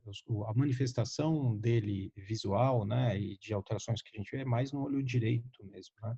Não, eu não acho que seja descartada essa possibilidade. Eu só falei que como é um quadro bilateral, que da mesma forma que ele evoluiu de maneira assimétrica, mas chegou nesse ponto do lado direito, se vai continuar o pembrolizumab, é possível que o lado esquerdo caminhe para tenha o mesmo caminho, né? Então, por isso que eu já pensaria em tratar já, e ele já tem uma alteração no outro olho. Eu sei que é completamente assimétrico, mas por ser bilateral, eu já pensaria em experimentar uma medicação sistêmica. Gata, eu tive um caso há uns anos atrás que era diferente, era por inibidor de MEK, que aumenta, de certa forma, estimula o sistema imune. E ele começou a ter uma alteração, uma retinopatia secundária a isso, e a discussão sobre a cortisona sistêmica era se isso poderia, de alguma forma, diminuir a ação do próprio inibidor de MEK. Você não tem receio de acontecer isso com essa droga? A injeção subtenoniana não seria talvez uma possibilidade mais local, apesar de ser bilateral? Maurinho, eu não saberia, eu não tenho experiência, não saberia dizer. Precisaria pensar um pouco, mas eu não saberia dar essa resposta para você. É porque justamente o pembrolizumab, né, ele está agindo para ativar a imunidade. Por isso você vê esses quadros autoimunes, né? Ele tem descrição de Birdshot, de Arada, né? Então, o caso que eu tive era de uma retinopatia autoimune, retinopatia associada a melanomas, que a gente achava que a medicação, o inibidor de MEK, tinha uma influência negativa no caso, reforçando esse quadro. E aí ficou a discussão se daria para tirar o inibidor de MEK, se a introdução de cortisona sistêmica poderia anular, digamos assim, o efeito da medicação. E, no fundo, para aquele caso específico, acabou sendo possível diminuir ou retirar o inibidor de MEK, mas a discussão era essa. No fundo, tinha dois mecanismos conflitantes. Então, e tem nesse caso também, é isso que eu estou falando, Maurinho, eu concordo com você. Nesse caso tem também, né? Então, ele está usando uma medicação para aumentar a imunidade dele. Se a gente der o corticoide vai fazer um efeito sistêmico, a gente vai fazer um efeito inverso, né? Outra coisa, Irata, que é interessante, esse quadro de aumento de espessura de coroide, essa alteração da circulação da coroide, causou um quadro, né? Ele tem até um ponto de vazamento parecido com central serosa, né? Corticoterapia sistêmica agrava a central serosa. Eu sei que o mecanismo de base é diferente, né? Então, talvez, não sei se aplica para casos assim. Eu pensei nessa possibilidade, quer dizer, que isso seria um risco, porque tem um quadro que lembra... Quer dizer, na verdade, logo que eu vi, quando eu vi esse pontinho de vazamento, a primeira coisa que eu pensei é que aquilo era uma micromembrana causando... Porque ele já tinha uma alteração de epitélio pigmentado desde 2017. Não sei se você lembra, na descrição tinha uma alteração pigmentada. Então, quando eu vi pela primeira vez, e eu só vi nessa fase mais final, eu falei, isso aqui pode ser uma micromembrana, passa um corte lá para ver. E realmente não era micromembrana, não tem membrana naquela região. Tá? Todos os exames mostraram que não tem uma membrana. Então, lembra um quadro como você descreveu, mesmo tipo central serosa. Então, eu ponderei que essa possibilidade, quer dizer, o cortisona até piorar o quadro. Mas como ele tem outras manifestações inflamatórias, veja que ele teve aquela reação que ele teve no lado direito, foi uma reação hiperaguda. Como a Joyce comentou, é um caso que a gente vê em espondilite anquilosante em doença de IBC. É um quadro que não é muito comum. Então, a intensidade da manifestação inflamatória é muito importante. Então, por isso que eu pensei em entrar com cortisona sistêmica, mesmo ponderando essa possibilidade de a semelhança do que ocorre em central serosa poder ter uma piora. E aí eu pensei exatamente na possibilidade da sistêmica, porque se você tira, você tem a diminuição rápida do efeito. Então, qualquer coisa você consegue tirar rapidamente, né? Enquanto se você faz uma injeção intravítrea, qualquer efeito adverso, você teria que fazer uma cirurgia para tirar ou tem que fazer uma vitrectomia, né? Comentar? Pode falar, Joyce. Eu acho que é difícil definir o que seria melhor. Acho que nós vamos ter que ir tateando, porque todas as considerações que vocês estão colocando, quer dizer, o corticoide oral, ele diminui a ação desse inibidor de checkpoint. Só um pouquinho, desculpa. E seria uma possibilidade, mas acho que o acompanhamento do paciente e o tatear, né, da parte clínica, então o corticoide nessa dose de 0,5 miligrama por quilo por hora, ele pode ser que controle um pouco esse quadro inflamatório, pode ser uma dose menor e mantenha o efeito oncológico desejado. Então, acho que é um tatear clínico e o conversar com o grupo da oncologia. Eu acho que sugerir a descontinuidade dessa terapia, imunoterapia, acho que não seria o caso, pelo que a gente viu, que é uma droga, sim, final de linha para os casos mais graves, avançados, né? Então, acho que seria uma possibilidade mais difícil. Então, o ideal seria a gente tentar contornar e controlar a inflamação ocular na medida de que isso não cause um prejuízo maior, e eu iniciaria também com a medicação sistêmica, né? E depois, se é necessário, acrescentar uma local. Tá, perfeito, perfeito. Eu acho que a gente também não tem referência bibliográfica sobre tratamento adequado para essas situações, porque a Jéssica reviu toda a literatura, tem menos de, eu diria, olha, menos de 10 casos descritos com comprometimento tão sério como esse paciente que está sendo descrito hoje aqui por vocês teve. Então, a gente não tem referência de bibliografia. Se a gente tivesse um número grande de casos como esse, tivesse talvez, eu nem digo um paper comparativo, mas se você tivesse comparando droga ocular intravítrea com sistêmica, mas se você tivesse resultado de um número de casos maior, para você ter um comparativo de evolução, a gente se basearia nisso, mas não tem. Então, vocês estão lidando com um caso único, né? Por isso a beleza da apresentação. É um caso grave, um efeito colateral grande da droga, e você não tem muito parâmetro de como conduzir. Então, o que o Mauro falou, que eu também sugeri, pode ser adequado ou não. Então, eu acho que é adequado, da forma que vocês estão falando, usar corticoide sistêmico, eu não vejo problema nenhum. Caso ele não evolua bem, ou caso tenha efeito sistêmico colateral, aí troca para uso intraocular de medicação, ou até, como o Mauro sugeriu, subtenoniano de corticoide, né? Mas o caso é muito bonito mesmo. E é bom para todo mundo saber, né, que esses medicamentos têm efeito colateral, esses inibidores de checkpoint que a gente vai ver cada vez mais. Essas drogas são ótimas, a gente espera que a literatura continue bem escassa de efeitos colaterais graves. Sua opinião sobre a possível piora desse quadro que parece uma central serosa com corticoide? Sim, só lembrando que a central serosa, o mecanismo dela provavelmente é um estímulo uma hipersensibilidade dos receptores de mineralocorticoides. E nesse caso, o mecanismo do aumento da coroide e do vazamento provavelmente não é esse, é o aumento da permeabilidade de toda a vasculatura por mediadores inflamatórios. Então, acho que é só assim, uma opinião teórica, acho que é improvável que corticoide venha piorar o quadro. E assim, o que mostra que os quadros são muito diferentes é que central serosa nunca tem vasculite, nunca tem reação de câmara anterior, porque o mediador provavelmente está lá no receptor do mineralocorticoide, que não é o caso aqui, né? Então, acho que o único, talvez, impedimento ou dificuldade aí de usar corticoide seja em relação ao tratamento sistêmico, e aí o pessoal da onco é que pode ajudar, opinando se eles acham que isso poderia... Aqui a gente pode... Cleide, você estava falando? Não, só isso. Então, a gente pode fazer várias teorias, mas a gente não tem certeza disso. Não. Um aumento grande de espessura de coroide, Cleide, ele tem um ponto de vazamento na anjo. Se você visse só esse ponto de vazamento, essa espessura de coroide, o primeiro diagnóstico teu seria central serosa, certo?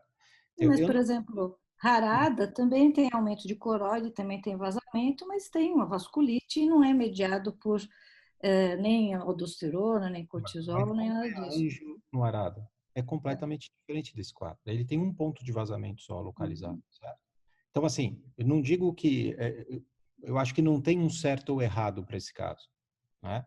Então, como eu falei do corticoide, eu falei, talvez o corticoide possa ter um efeito colateral, mas eu não sei se exatamente esse mecanismo é semelhante à central serosa. Esse caso é único. Acho que é um caso puramente especulativo o que eu falei, né? Puramente especulativo. Mas acho que dá para tentar, se o pessoal da ONCO achar que tudo bem. E é isso, tateando com uma dose baixa, e como vocês pode estão até ver. propondo, acho Se ótimo. tiver um efeito colateral ocular do corticoide, por exemplo, esse ponto de vazamento aumentar o descolamento seroso dele, a gente repensa, pode ser repensado, né? Fazer um tratamento local. O interessante é que o corticoide intravítreo não agrava a centralcerose. Você tem que ter Isso é interessante. corticoide. Corticoide só no vítreo não faz centralcerose. É Não tem verdade. descrição de centralcerose depois de triamcinolona Urdex, mas você tem... Nunca teve nenhum relato. Né? Mas o caso, olha, eu queria... Por que não faz? Como é extrafoveal, você pode fazer um laser também, né? Naquele vazamento.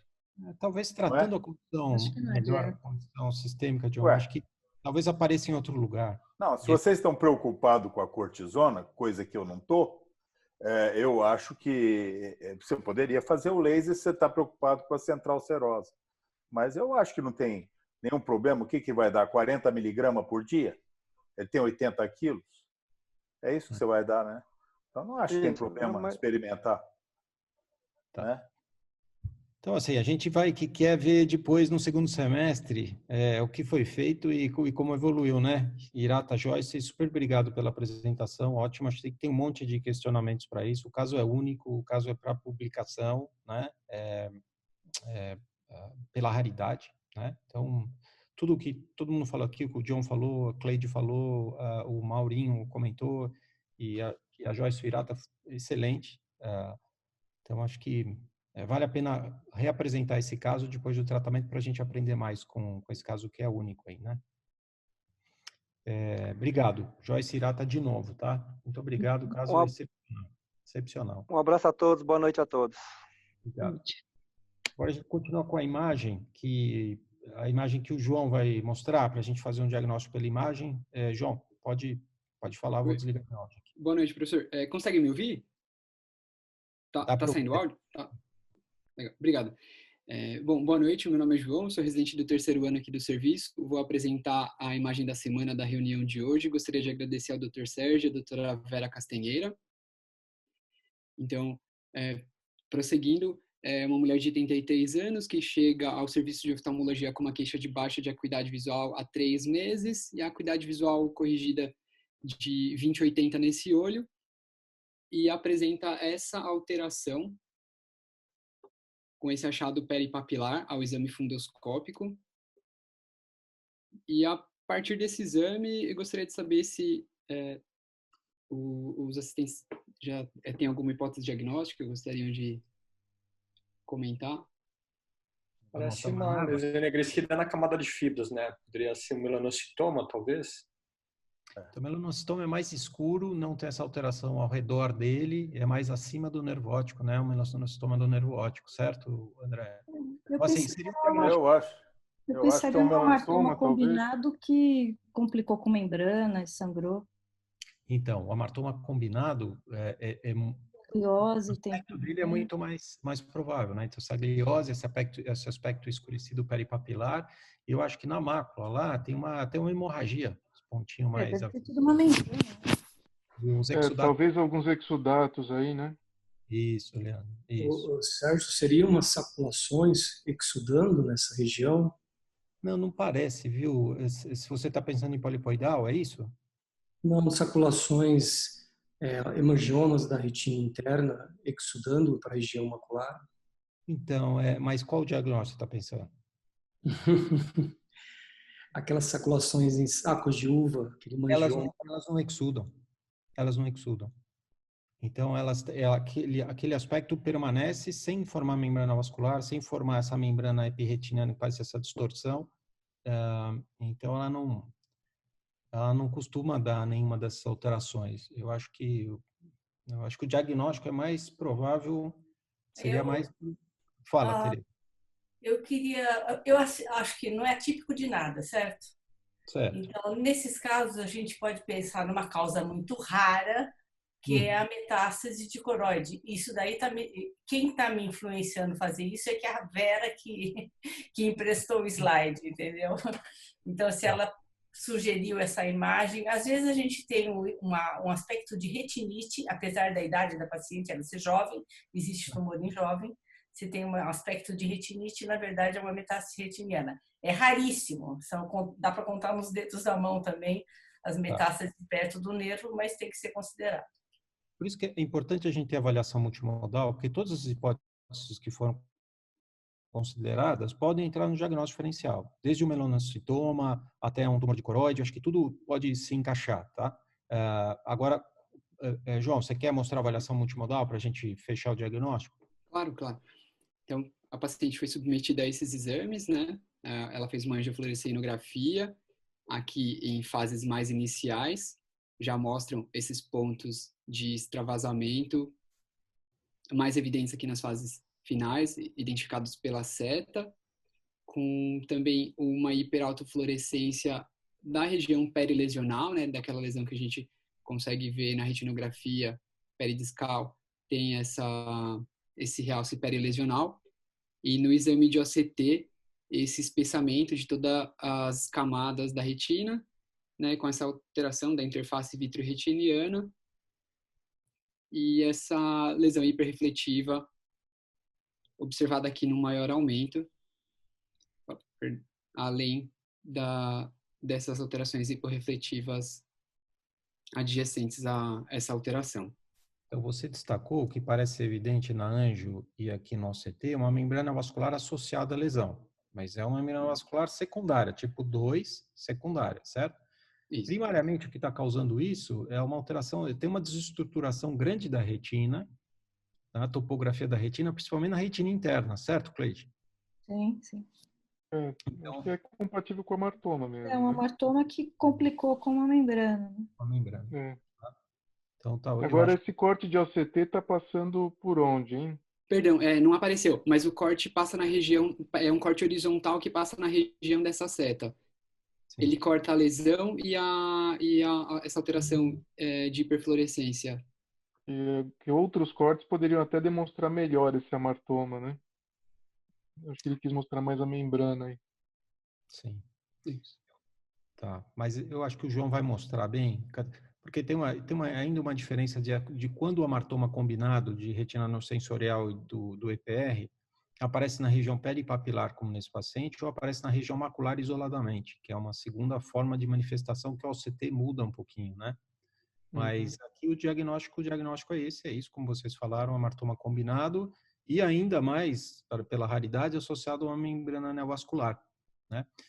Eu tentei procurar, aqui há uns anos atrás, talvez uns 5 anos atrás, 6 anos atrás, a gente apresentou um caso muito parecido com esse, muito parecido.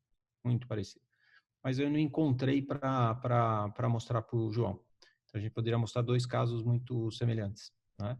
Então, é um caso do HC, seguido no HC, que tratou com bevacizumab intravítrio e teve uma regressão da membrana vascular, mas já tinha uma dificuldade visual grande, então é um caso crônico. Não melhorou tanto a visão, mas a anatomia melhorou.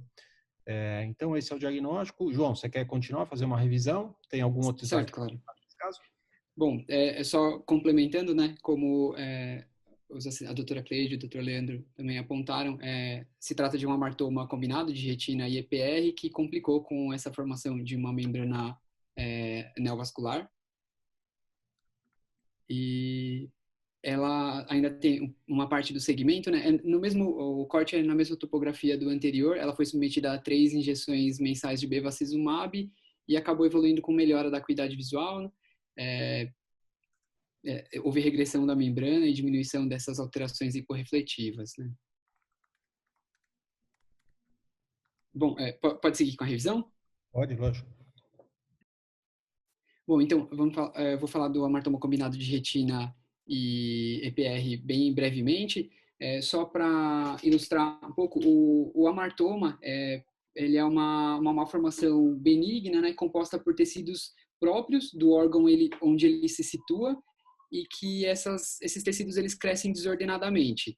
E o termo amartoma combinado para essa alteração, ele foi descrito primeiramente por Guess em 1973, em achados de 7 pacientes, né, 5 crianças e 2 adultos, em que ele observou essas lesões elevadas, pigmentadas, com coloração acinzentada, que apresentavam os contornos mal delimitados e, frequentemente, a presença dessa gliose sobre a lesão.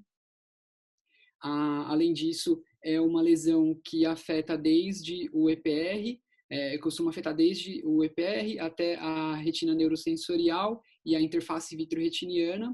E outra alteração associada são as alterações vasculares, que pode-se encontrar a retificação dos vasos que passam sobre a lesão e tortuosidade vascular da vascularização no entorno.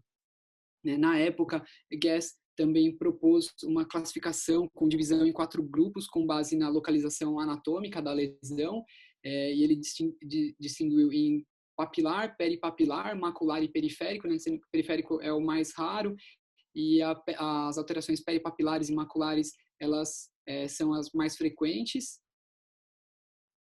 É uma condição bastante rara, congênita. Existem relatos de casos na literatura, né, de observação dessa alteração em pacientes com 2 semanas de vida, mas por conta de suas associações com outras comorbidades, alguns autores levantam que ela pode ser uma alteração que se manifesta ao longo dos anos, né? O curso é benigno, ela geralmente são unilaterais, únicas, e o tamanho é bastante variável, variando desde lesões inferiores a 1 milímetro até maiores de 10 milímetros. Geralmente são esporádicas, mas, como eu havia mencionado, algumas vezes elas estão associadas a síndromes, como a neurofibromatose tipo 2, principalmente, a neurofibromatose tipo 1, e outras síndromes como esclerose tuberosa, também tem relatos na literatura, síndrome de Gorlin-Goltz. E essa alteração afeta tanto homens e mulheres igualmente. Alguns casos, na maioria, eles podem se apresentar assintomáticos com achados de exame no exame de rotina oftalmológico, mas frequentemente esses pacientes acabam se manifestando com baixas de acuidade visual, metamorfopsias, ou ainda evoluindo com ambliopia, estrabismo, floaters e até relatos de dor ocular. E em alguns casos eles acabam complicando, como o caso exemplificado, né, o caso apresentado na imagem, com formação de membrana neovascular, ou mesmo neovascularização de retina. Membranas epirretinianas são as alterações mais frequentes, e a tração retiniana ou macular também acontece. Outras coisas que podem acontecer são secundárias a essas alterações, como hemorragias vítreas e descolamentos de retina tracional. Aqui alguns exemplos, né? Uma anjo com uma neovascularização. Aqui um OCT com uma membrana epirretiniana, e nessa imagem um componente tracional importante nesse fundo de olho. O diagnóstico, então, ele é baseado nos achados clínicos que eu havia mencionado, associados aos exames complementares, principalmente de angiofluoresceinografia, né, que apresenta essa hiperfluorescência com impregnação tardia perilesional, como mostrado na imagem, e que pode também apresentar esse extravasamento tardio desses vasos mais tortuosos e alterados pela lesão. O OCT também auxilia no diagnóstico, demonstrando irregularidades na interface vitro-retiniana, alterações serrilhadas ao longo de toda a espessura da retina, além do espessamento da retina e EPR. Outra alteração que pode se observar é a membrana epirretiniana, que é um achado comum nesses casos de hamartoma combinado de retina e EPR. Aqui alguns exemplos, né? Esses são os exemplos do caso. A hiperfluorescência mais tardia perilesional, com essa complicação da membrana neovascular. E aqui alguns achados. Nesse, é uma alteração mais que acomete mais toda a espessura da retina, né? E tem uma importante alteração da interface vitro-retiniana, esse espessamento de todas as camadas da retina. E já nesse quadro, a paciente apresenta uma alteração com o espessamento mais importante das camadas internas da retina, com uma maior preservação do segmento da retina externa, né? Do EPR também. O tratamento, ele não existe, de fato, um método que seja eficaz para o tratamento do amartoma propriamente, né? O que se faz é tratar as alterações e as complicações secundárias desse quadro, sendo que pode-se tratar essa ambliopia secundária que pode decorrer do amartoma, que algumas crianças apresentam uma boa resposta, né? Com terapias como a terapia visual, oclusão, correção óptica, e também o anti-VEGF, nos casos de neovascularização, como a gente viu na imagem, que pode acontecer tanto na retina quanto na coroide, né? Os anti-VEGF são a melhor opção de tratamento nesses casos, além da vitrectomia com peeling de membrana limitante interna, e esses casos eles são mais indicados quando existe hemorragia vítrea, ou então o peeling com a vitrectomia com o peeling em casos de tração e descolamento de retina tracional, em que ele respeita essas condições de acometimento macular, ou então de ameaça à mácula, ou de uma lesão em progressão, ou um descolamento de retina regmatogênico associado. Na literatura, os pacientes que compreendem essas condições, eles acabam tendo uma boa resposta à vitrectomia com o peeling. Os diferenciais, então, como mencionaram, né, são importantes de se considerar outros tumores oculares, principalmente malignos, né, de se excluir dessa investigação, como o melanoma de coroide, também o melanocitoma, ou nevos de coroide, o adenoma e o adenocarcinoma de EPR também podem ser diagnósticos diferenciais, a hiperplasia de EPR, em crianças também o retinoblastoma. Uma coisa que na literatura se comenta é que a presença de gliose e tração retiniana são fatores que auxiliam no diagnóstico a favor do amartoma combinado, que são alterações mais frequentes dessa condição que não se observam em outras condições malignas, né? Aqui, então, só exemplificando um retinoblastoma, nessa criança serão 21 semanas de vida, e esse melanoma de coroide justapapilar, né, que é uma localização bastante frequente do amartoma combinado de retina e pode causar essa dúvida. Então, de considerações finais, ela é uma tumoração benigna, ela é bastante rara, geralmente aparece como uma lesão única, unilateral, com um tamanho bastante variável, que tem as características, como eu mencionei, elevada, pigmentada, de coloração acinzentada, mal delimitada, com essa gliose sobre a lesão, as alterações vasculares associadas, que pode ter semelhança com lesões malignas. Por isso, a investigação é adequada, né, para não se submeter o paciente a um procedimento invasivo desnecessário. Existem na literatura relatos mais antigos de enucleações em pacientes com amartoma combinado de retina e EPR, né? Então, pode acontecer, é importante essa diferenciação e sempre lembrar dessa associação frequente com outras síndromes, como neurofibromatose tipo 2, neurofibromatose tipo 1, síndrome branquio-óculo-facial, síndrome de Golgi-Gotts e esclerose tuberosa, por exemplo, principalmente em casos bilaterais. O tratamento, então, como eu acabei de mencionar, ele acaba sendo mais direcionado às complicações que acontecem com essa condição. E é isso. Obrigado. Perfeito, João. Obrigado. Ótimo. Fica à vontade. Boa noite a todos. Vocês conseguem me ouvir bem? Sim. Tá. Então, boa noite. Meu nome é Eduardo. Dando continuidade, então, às apresentações da reunião da retina, gosto de apresentar o artigo da semana. Gostaria de agradecer também ao Dr. Sérgio Pimentel pela seleção do artigo. O título do artigo em português... Pera lá... são os efeitos da perda do segmento em olhos com retinopatia diabética proliferativa tratadas com panfotocoagulação versus injeção intravítrea com anti-VEGF.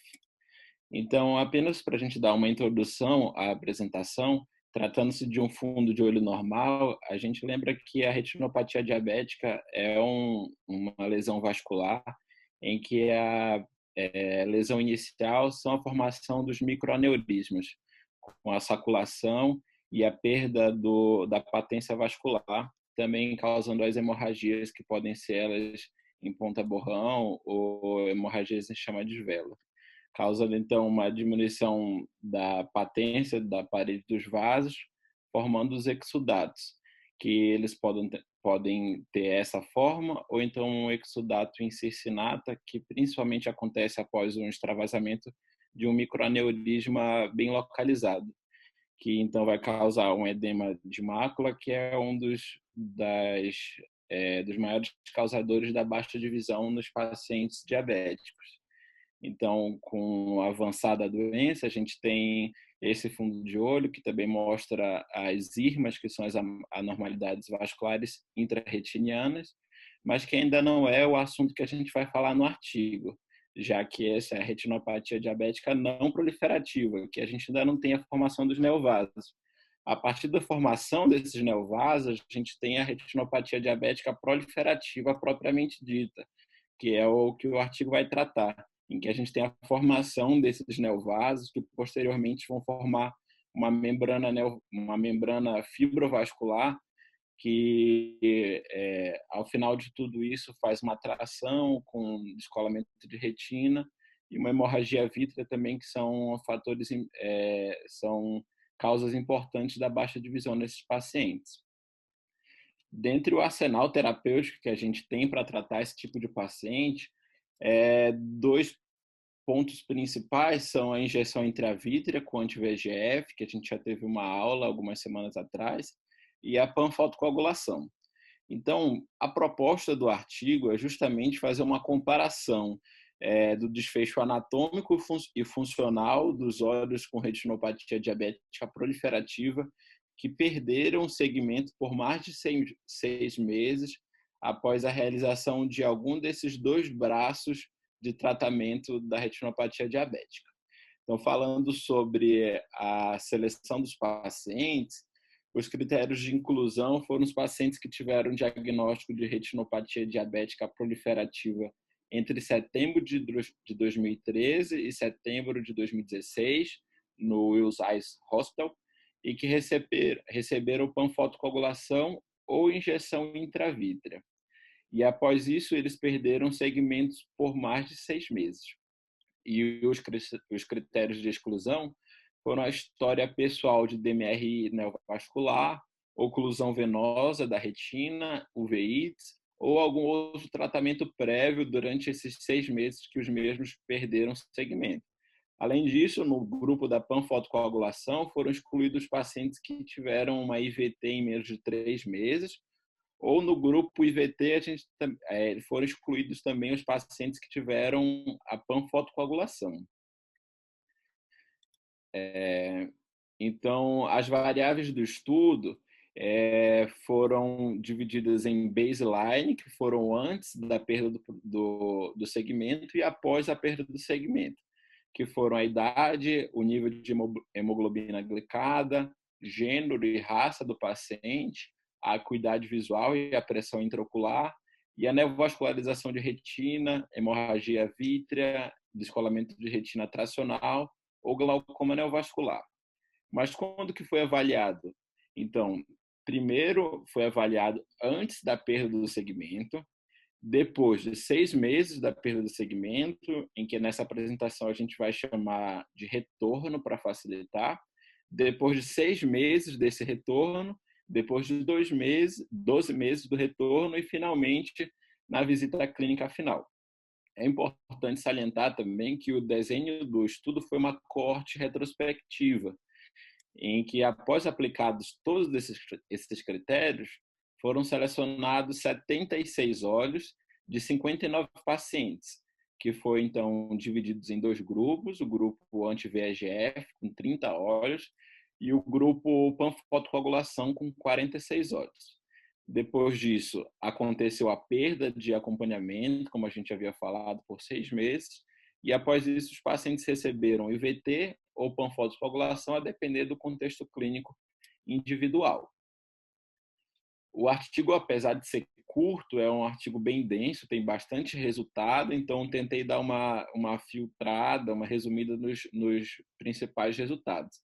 Então, falando dos desfechos anatômicos, o anti-VEGF teve uma maior prevalência de edema macular diabético na maioria das visitas, principalmente na primeira visita, ou seja, antes da perda antes da perda do segmento, que a gente vai falar mais depois, que foi das críticas do artigo. Além disso, no início não houve diferença em relação à neovascularização de disco, porém na visita final o grupo anti-VEGF apresentou uma prevalência bem maior de neovascularização de disco, como a gente pode ver. Não houve nenhuma diferença entre os grupos em neovascularizações de retina e hemorragia vítrea. Houve uma maior taxa de descolamento de retina tracional no grupo anti-VEGF na visita de retorno e na visita final. Por fim, mais olhos apresentaram neovascularização de íris no grupo anti-VEGF do que no grupo panfotocoagulação na primeira e na última visita. Então, resumindo, a gente consegue ver que os desfechos anatômicos foram favoráveis ao grupo panfotocoagulação. Agora, falando sobre a acuidade visual, a gente consegue ver aqui no início do gráfico que os dois grupos iniciaram a pesquisa com uma acuidade visual semelhante, mas que depois disso o grupo anti-VEGF teve uma queda da acuidade visual significativamente estatística na primeira e na última visita, enquanto que no grupo panfotocoagulação ele teve uma perda de acuidade visual na primeira visita, mas que depois foi recuperada na última visita. Sendo que na última visita, houve uma diferença entre a acuidade visual de ambos os grupos, sendo favorável ao grupo panfotocoagulação. Em suma, o anti-VEGF teve uma diminuição na primeira e na última visita da acuidade visual, e o grupo panfotocoagulação diminuiu apenas na primeira visita e foi melhor na última. Quanto à PIL, não houve nenhuma diferença entre os grupos, nem entre as visitas.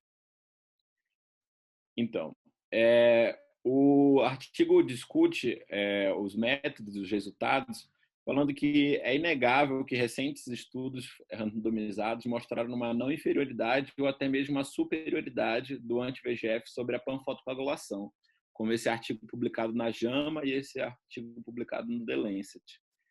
Porém, o que realmente foi a parte mais interessante do artigo é que ele mostra que isso é associado a um estrito acompanhamento dos pacientes com retinopatia diabética proliferativa e uso de anti-VEGF, que não é o que a gente realmente vê na prática clínica da vida real. Como esse artigo mostra que mais de 20% dos pacientes acabam perdendo o acompanhamento clínico após o primeiro procedimento, seja ele de injeção intravítrea ou de sessão de panfotocoagulação. Então, ele resume em os prós e contras das duas técnicas. A injeção intravítrea ela tem um efeito protetor estabelecido, porém, se o acompanhamento for restrito. Ele também advoga que isso pode acontecer por uma meia-vida intravítrea rápida, em diferença à panfotocoagulação, que mostra um efeito precoce e duradouro a partir das primeiras sessões, e que também tiveram uma menor taxa de descolamento de retina tracional. Como todo artigo publicado, e esse não é diferente, tivemos algumas limitações do artigo. Então, o primeiro deles, que talvez seja um dos principais, é um viés de seleção retrógrado, no que se trata do edema macular diabético. Porque antes da perda de segmento, o grupo anti-VEGF já começou o estudo com 26 pacientes com edema macular diabético, o que era 86% do grupo total, sendo que o grupo panfotocoagulação iniciou o estudo apenas com 16 pacientes, o que dificultava, então, a medida da acuidade visual durante as outras visitas. Além disso, tivemos um pequeno tamanho da amostra, né? Apenas 76 olhos. E, por último, por o artigo estabeleceu um tempo de 6 meses, ainda são desconhecidos os efeitos nos olhos de retinopatia diabética proliferativa com uma perda de segmento maior do que esse tempo. Então, ele conclui que, embora ambos os métodos de tratamento sejam eficazes para a retinopatia diabética proliferativa, os médicos precisam levar em consideração, então, os possíveis resultados diferenciais relacionados a uma perda de segmento, que é muito comum na nossa prática clínica. Muito obrigado. Boa noite a todos, meu nome é Felipe, eu sou fellow do primeiro ano e eu fiquei responsável pela apresentação do caso cirúrgico da reunião de hoje. Eu gostaria de agradecer ao professor Leandro, que foi quem operou esse caso e eu auxiliei ele nas 2 cirurgias que eu vou mostrar. E gostaria de agradecer também a Lívia, que é fellow comigo e me ajudou na documentação das imagens, na realização das fotos. Bem, eu já começo o caso mostrando a retinografia do olho direito do paciente, que até então não é um grande problema na parte da retina, mas sim porque é uma criança de 5 anos que fez uma TRO em ambos os olhos há 4 anos e depois de uma TREC acabou tendo uma baixa de visão, 15 dias depois da TREC do olho esquerdo. A criança era fáscica em ambos os olhos e não tinha nenhuma opacidade no cristalino, mas sim tinha uma córnea com estrias de Aab que dificultava bastante um pouquinho a visualização intraoperatória do que eu vou mostrar. Do olho esquerdo, a gente não conseguiu nenhuma documentação fotográfica, porque a criança tinha um DR em funil fechado. E eu vou mostrar a cirurgia que o professor Leandro fez. Se porventura o vídeo parar, vocês me dão um sinal que o Tomás e o Thiago estão com uma cópia do vídeo também. Então, esse é o vídeo da cirurgia. A gente entrou, dava para ver que era uma retina em funil praticamente lacrado já. O professor Leandro foi fazendo a vitrectomia do core, ganhando um pouquinho de espaço aos poucos. Dá para ver que a retina está toda engruvinhada mesmo.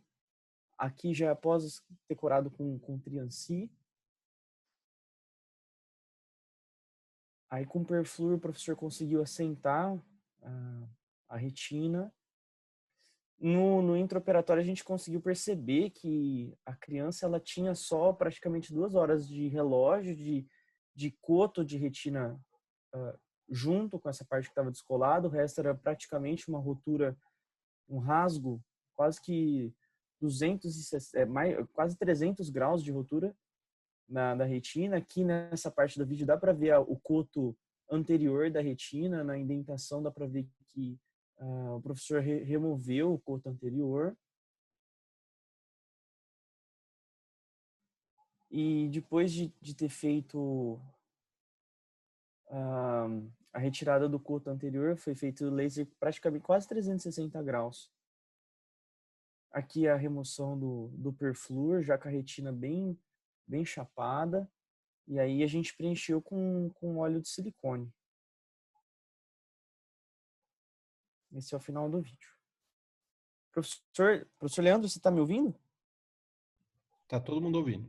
Tá. Tô aqui, sim. Se você quiser comentar agora, porque eu já vou mostrar na sequência a documentação fotográfica do 7º dia de pós-operatório. Você quer fazer algum comentário sobre a cirurgia? Então, de únicos comentários, acho que você já elucidou bem. Essa criança, ela estava no ambulatório, um menininho super bonzinho, deixava examinar tudo.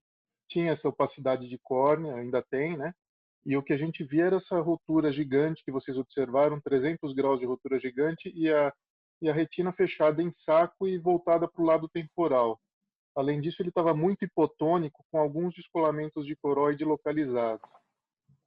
Então, para iniciar a cirurgia, eu acabei pressurizando o olho através de injeção de BSS. Eu acho que isso já passou, né? Mas injeção de BSS através da parte plana. Consegui colocar infusão no espaço que eu queria, isso foi importante para começar a cirurgia.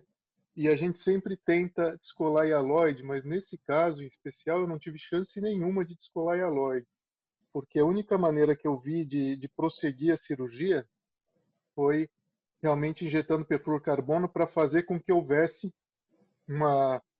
que a retina minimamente entrasse em lugar para que eu conseguisse continuar a cirurgia.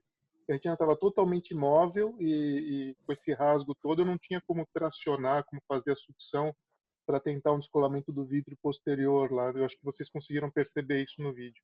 Aí os outros comentários eu acho que a gente vai fazendo no decorrer aí do acompanhamento. Eu não sei se algum colega gostaria de falar alguma coisa também nesse momento, se teriam feito alguma coisa diferente. Leandro, eu queria fazer uma pergunta para você. Pode fazer, Rony. Se durante a cirurgia você visse que a retina, que o folheto anterior da retina fosse cabível passar um elemento introflexor, você passaria durante no intraoperatório ou não? Então, Rony, esses olhos com glaucoma congênito e buftalmo são bem complicados para você pensar em buckle, faixa, etc. Primeiro que ele tem cirurgias antiglaucomatosas prévias. Segundo que a parede do olho é extremamente fina. Então, se você pensar, talvez, uma criança de 5 anos, cronicamente, tem até problemas com um elemento na esclera, com essas escleras tão finas. Além disso, já no pré-operatório, eu já tinha visto que a rasgadura gigante dessa criança era extremamente extensa. Era quase que 300 graus. Então, nesse caso em específico, por esses dois motivos, assim, o tamanho do rasgo que quase englobava a volta inteira, e também por ser um olho buftálmico, eu não pensei em fazer introflexão escleral.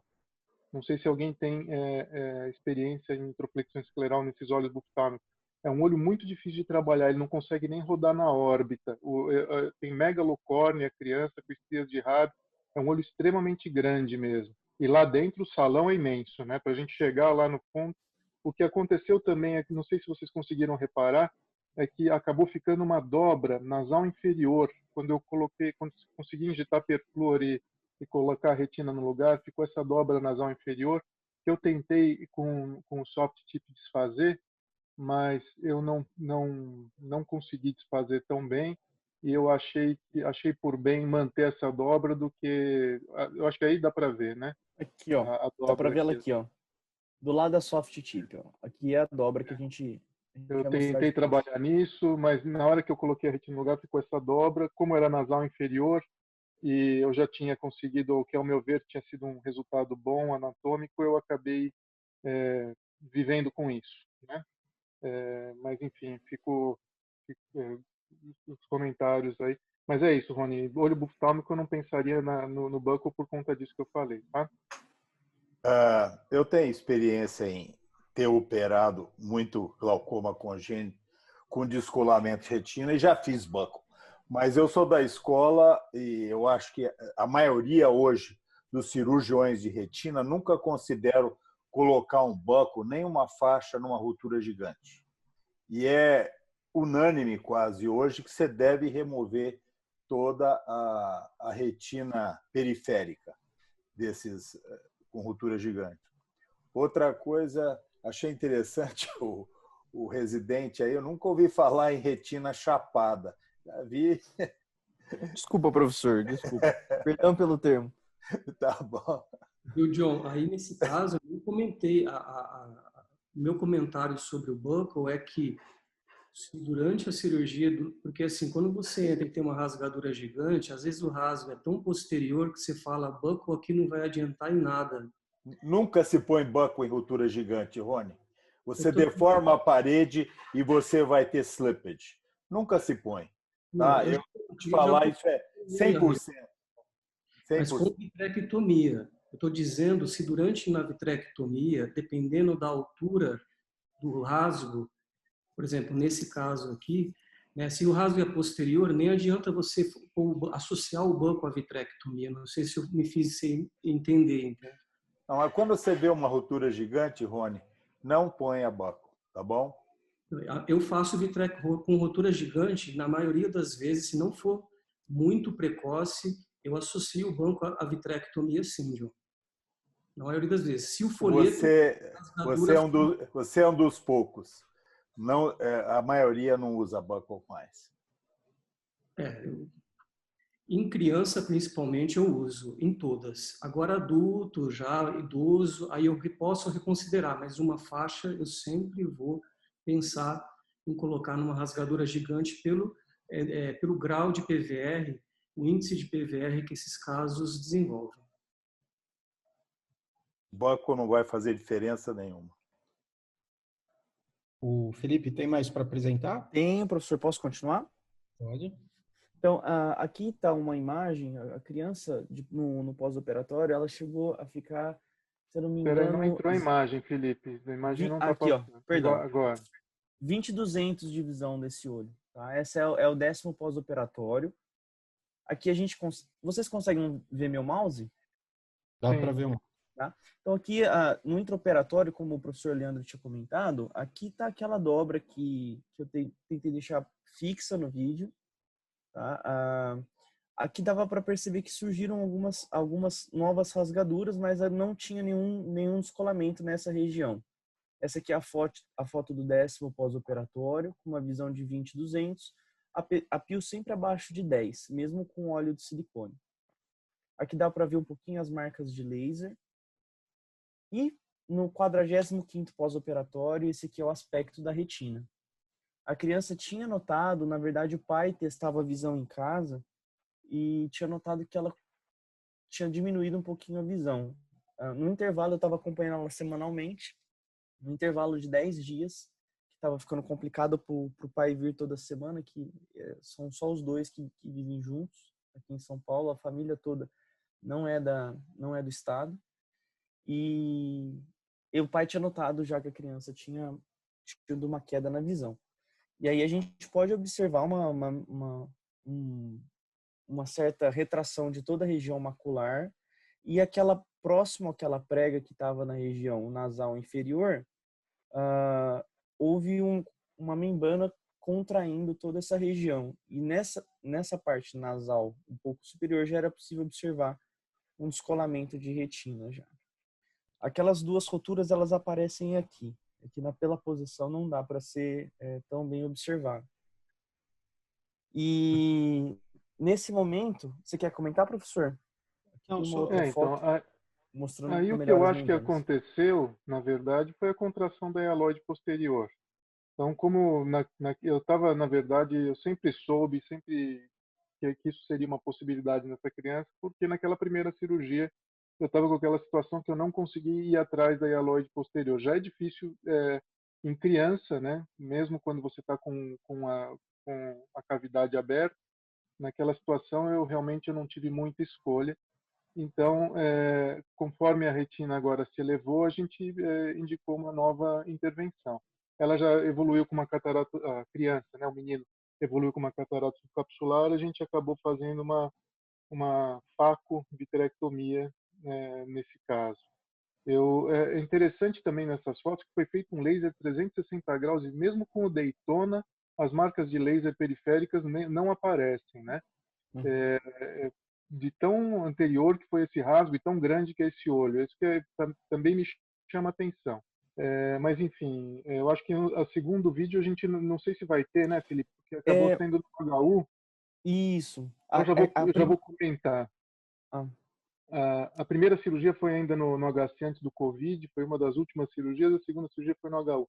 Cirurgia extremamente difícil, o olho muito, muito grande, mas eu consegui ter um plano e consegui literalmente descascar a retina da criança, assim, e tirar toda a hialoide que estava já bem espessada. Então, foi feita faco, colocado lente, retirado o óleo de silicone, fiz o peeling de todas essas membranas, quase que a retina toda. De novo, naquela dobra, eu não consegui fazer um peeling muito adequado, mas em todo o restante da retina, eu consegui ganhar um plano de clivagem a partir daí, com pinça mesmo, e levantando a hialoide, tirando até a periferia. E eu acho que a gente tem fotos depois dessa segunda cirurgia, né? Sim. Posso passar, professor? Pode. Aqui é o 7º pós-operatório dessa última cirurgia que a gente fez no HU, mostrando aqui aquela dobrinha, ela ainda se mantém com as marcas de laser que foram feitas nessa região. E aqui, aquelas roturas que a gente tinha visto, elas com a marca de laser. No intraop, essa região temporal também tinha aberto uma rasgadura por conta de uma membrana que tinha tracionado essa região. Aqui na foto dá para o esboço do laser que foi feito, mas tinha uma membrana que estava incomodando muito a gente durante a cirurgia, né, professor? Que você até tirou essa parte temporal, a membrana. Só que no Daytona, o olho é muito grande dele. No Daytona, a gente teve até dificuldade para calcular a biometria. O pai do professor até ajudou a gente com o cálculo de biometria desse olho. Estava preenchido com óleo de silicone e já tinha uma opacidade que dificultava o IOMaster de fazer o cálculo biométrico. Então, nessa região temporal, a gente descascou uma membrana bem importante aqui, fizemos laser e a retina manteve-se colada. Aqui está a foto dessa semana da criança, mostrando que a retina ainda mantém-se colada na região, principalmente na região macular, e aquela dobra ela gerou uma certa tração que se estende desde da região de retinectomia, desde a região de retinectomia que foi feita, porque a gente estendeu um pouquinho a retinectomia na segunda cirurgia, e ela se estende da retinectomia até o nervo. Mas acredito que o resultado foi interessante, a região macular da criança está preservada. Ela tem um conta-dedos. Agora ela está conta-dedos, a PIO manteve-se abaixo de 10, mas de uma forma geral, a criança e o pai estão satisfeitos também com o resultado. O resultado é excelente. Leandro, até onde você estendeu a retina? Porque ela tinha uma rotura gigante, 270 graus, é isso? Quase 300 graus, exato. Quase 300. Mas ele não incluía essa área da dobra, do PVR que se formou aqui nasal inferior. Incluía sim. A única região que não incluía rotura gigante era a região temporal das 3 e 4 horas. Então, na primeira cirurgia, esse saquinho ele estava todo engruvinhado para temporal, porque era o único lugar que estava... né? Então, aqui é uma parte da rotura gigante, sim. Formou essa dobra e agora está formando algumas membranas nessa região nasal inferior. Eu estou, na verdade, ganhando tempo aí, porque realmente não está ameaçando a região macular. Claro. Né? E eu estou deixando essas membranas amadurecerem, maturarem bastante, enfim, e a gente provavelmente vai ter que em algum momento ir lá e remover, mas eu não acho que isso esteja ameaçando muito nesse momento. Também concordo. Antes de mais nada, eu queria te parabenizar por um caso, né? Na verdade, ninguém falou aqui, mas você salvou o olho dessa criança, né? Se você... É um processo de salvamento gradual. Nossa, é uma cirurgia heróica. Se essa criança aparecesse com dificuldade de exame, somente com ultrassom, com funil, muita gente ia condenar, falar que não ia ter como fazer nada nesse caso já. E só para comentar sobre essa prega que você deixou, às vezes é um dilema se você deixa essa prega ou não. Eu já removi uma prega e me arrependi, porque você vai fazendo a retinectomia até próximo do nervo, às vezes, e se traciona, aí depois fica muito difícil de lidar com isso, né? E já deixei a prega e também não aconteceu nada. Particularmente no seu caso, eu faria a mesma coisa que você fez, mesmo vendo essa contração agora, eu não te teria removido a prega e faria como você fez mesmo. Rony, o problema não é só a prega, mas é o PVR associado à prega, né? Então, isso mesmo. O PVR, você tem que dissecar todo o PVR, porque senão ele vai reproliferar. Se a prega está associada só à adesão da retina e não necessariamente à PVR, tem uma dobra aí na retina, né, para ela ser muito extensa, aí talvez você não precise fazer a dissecção dessa dobra, né? Então o problema é o PVR associado a ela, né? Eu não sei, Leandro, tinha um PVR associado para a formação disso?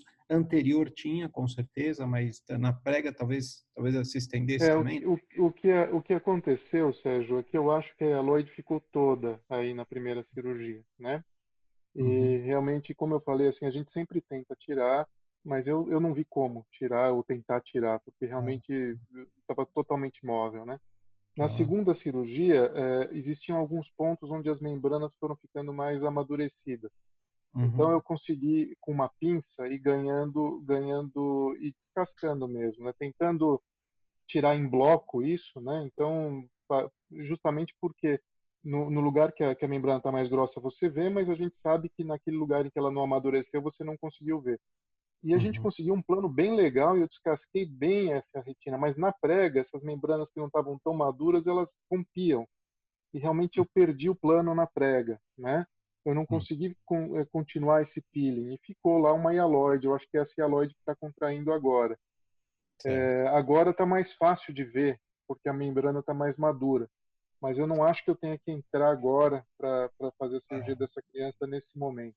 E outra coisa, Leandro, se ficar localizada nesse setor e contrair retina só nesse setor nasal e não tiver uma extensão grande para o restante da retina, que é possível, porque do restante você conseguiu remover bem a hialoide, talvez seja possível ela ficar contida aí e aí você não precisa reintervir, né? Eu acho até que vai, porque eu estou examinando essa criança e eu não estou achando que está piorando. Mas é aquela coisa de você tentar deixar um olho sem ser óleo dependente, né? Porque, assim, tirando o aspecto dessa prega, os outros quadrantes, vamos dizer assim, da retina estão com a retina bem esticada, lisa, sem sinais de contração, e a gente já está com 3 meses de 3 para 4 meses de história aí, né? Então, realmente, se a gente tivesse conseguido tirar, seria melhor. Eu só que entrar só para isso, acho que não tem muita indicação na minha maneira de ver, né? Então é aquilo que você vai seguindo e se ficar nisso eu concordo com você, eu manteria aí observando até de repente uma necessidade de tirar o óleo ou trocar o óleo e quando acontecer isso você vai lá e tenta melhorar esse setor, né? Acho que dá para ver uma membraninha perto aqui do nervo nasal, parece que com uma pinça você consegue pegar esse plano e ir secando agora. Mas na intervenção que eu fiz eu não tinha esse plano tão nítido, não. Claro. E agora, mesmo agora, você não precisa fazer, né? Exato. Caso tecnicamente super difícil de fazer, né? O Leandro tem uma habilidade enorme cirúrgica, fez muito bem, identificou o problema na reoperação e abordou isso, né? E aí teve um resultado anatômico e funcional excelentes. E agora, talvez, se isso evoluir, talvez vá para uma terceira dissecção, quando for retirado o silicone, ou talvez não, né? Então, excelente o caso. Felipe e Leandro, excelente. Parabéns. Obrigado, Muito professor. Obrigado. Rony falou, né, o caso, né? Mas valeu a pena ver. Parabéns. Algum comentário sobre o caso aqui? Jones, queria falar mais alguma coisa? Esses descolamentos em crianças têm sempre um prognóstico mais difícil, mais reservado. Essa criança aí eu acho que vai ficar dependente do óleo. E você tem que levar em consideração, né, que é um nervo já comprometido, né, do outro olho, né? Quer dizer, dos dois olhos comprometidos. Então, eu acho que agora, se você conseguir manter esse conta-dedos dele, eu acho que tá bom. E vai ter que esperar muito, que se você tentar tirar esse silicone, vai descolar. Isso. Excelente. Eu recebi uma mensagem aqui, então foi um grande prazer ter todos aqui. Na quarta-feira que vem a gente volta para a próxima reunião. Boa noite a todos, tá? E até semana que vem, então.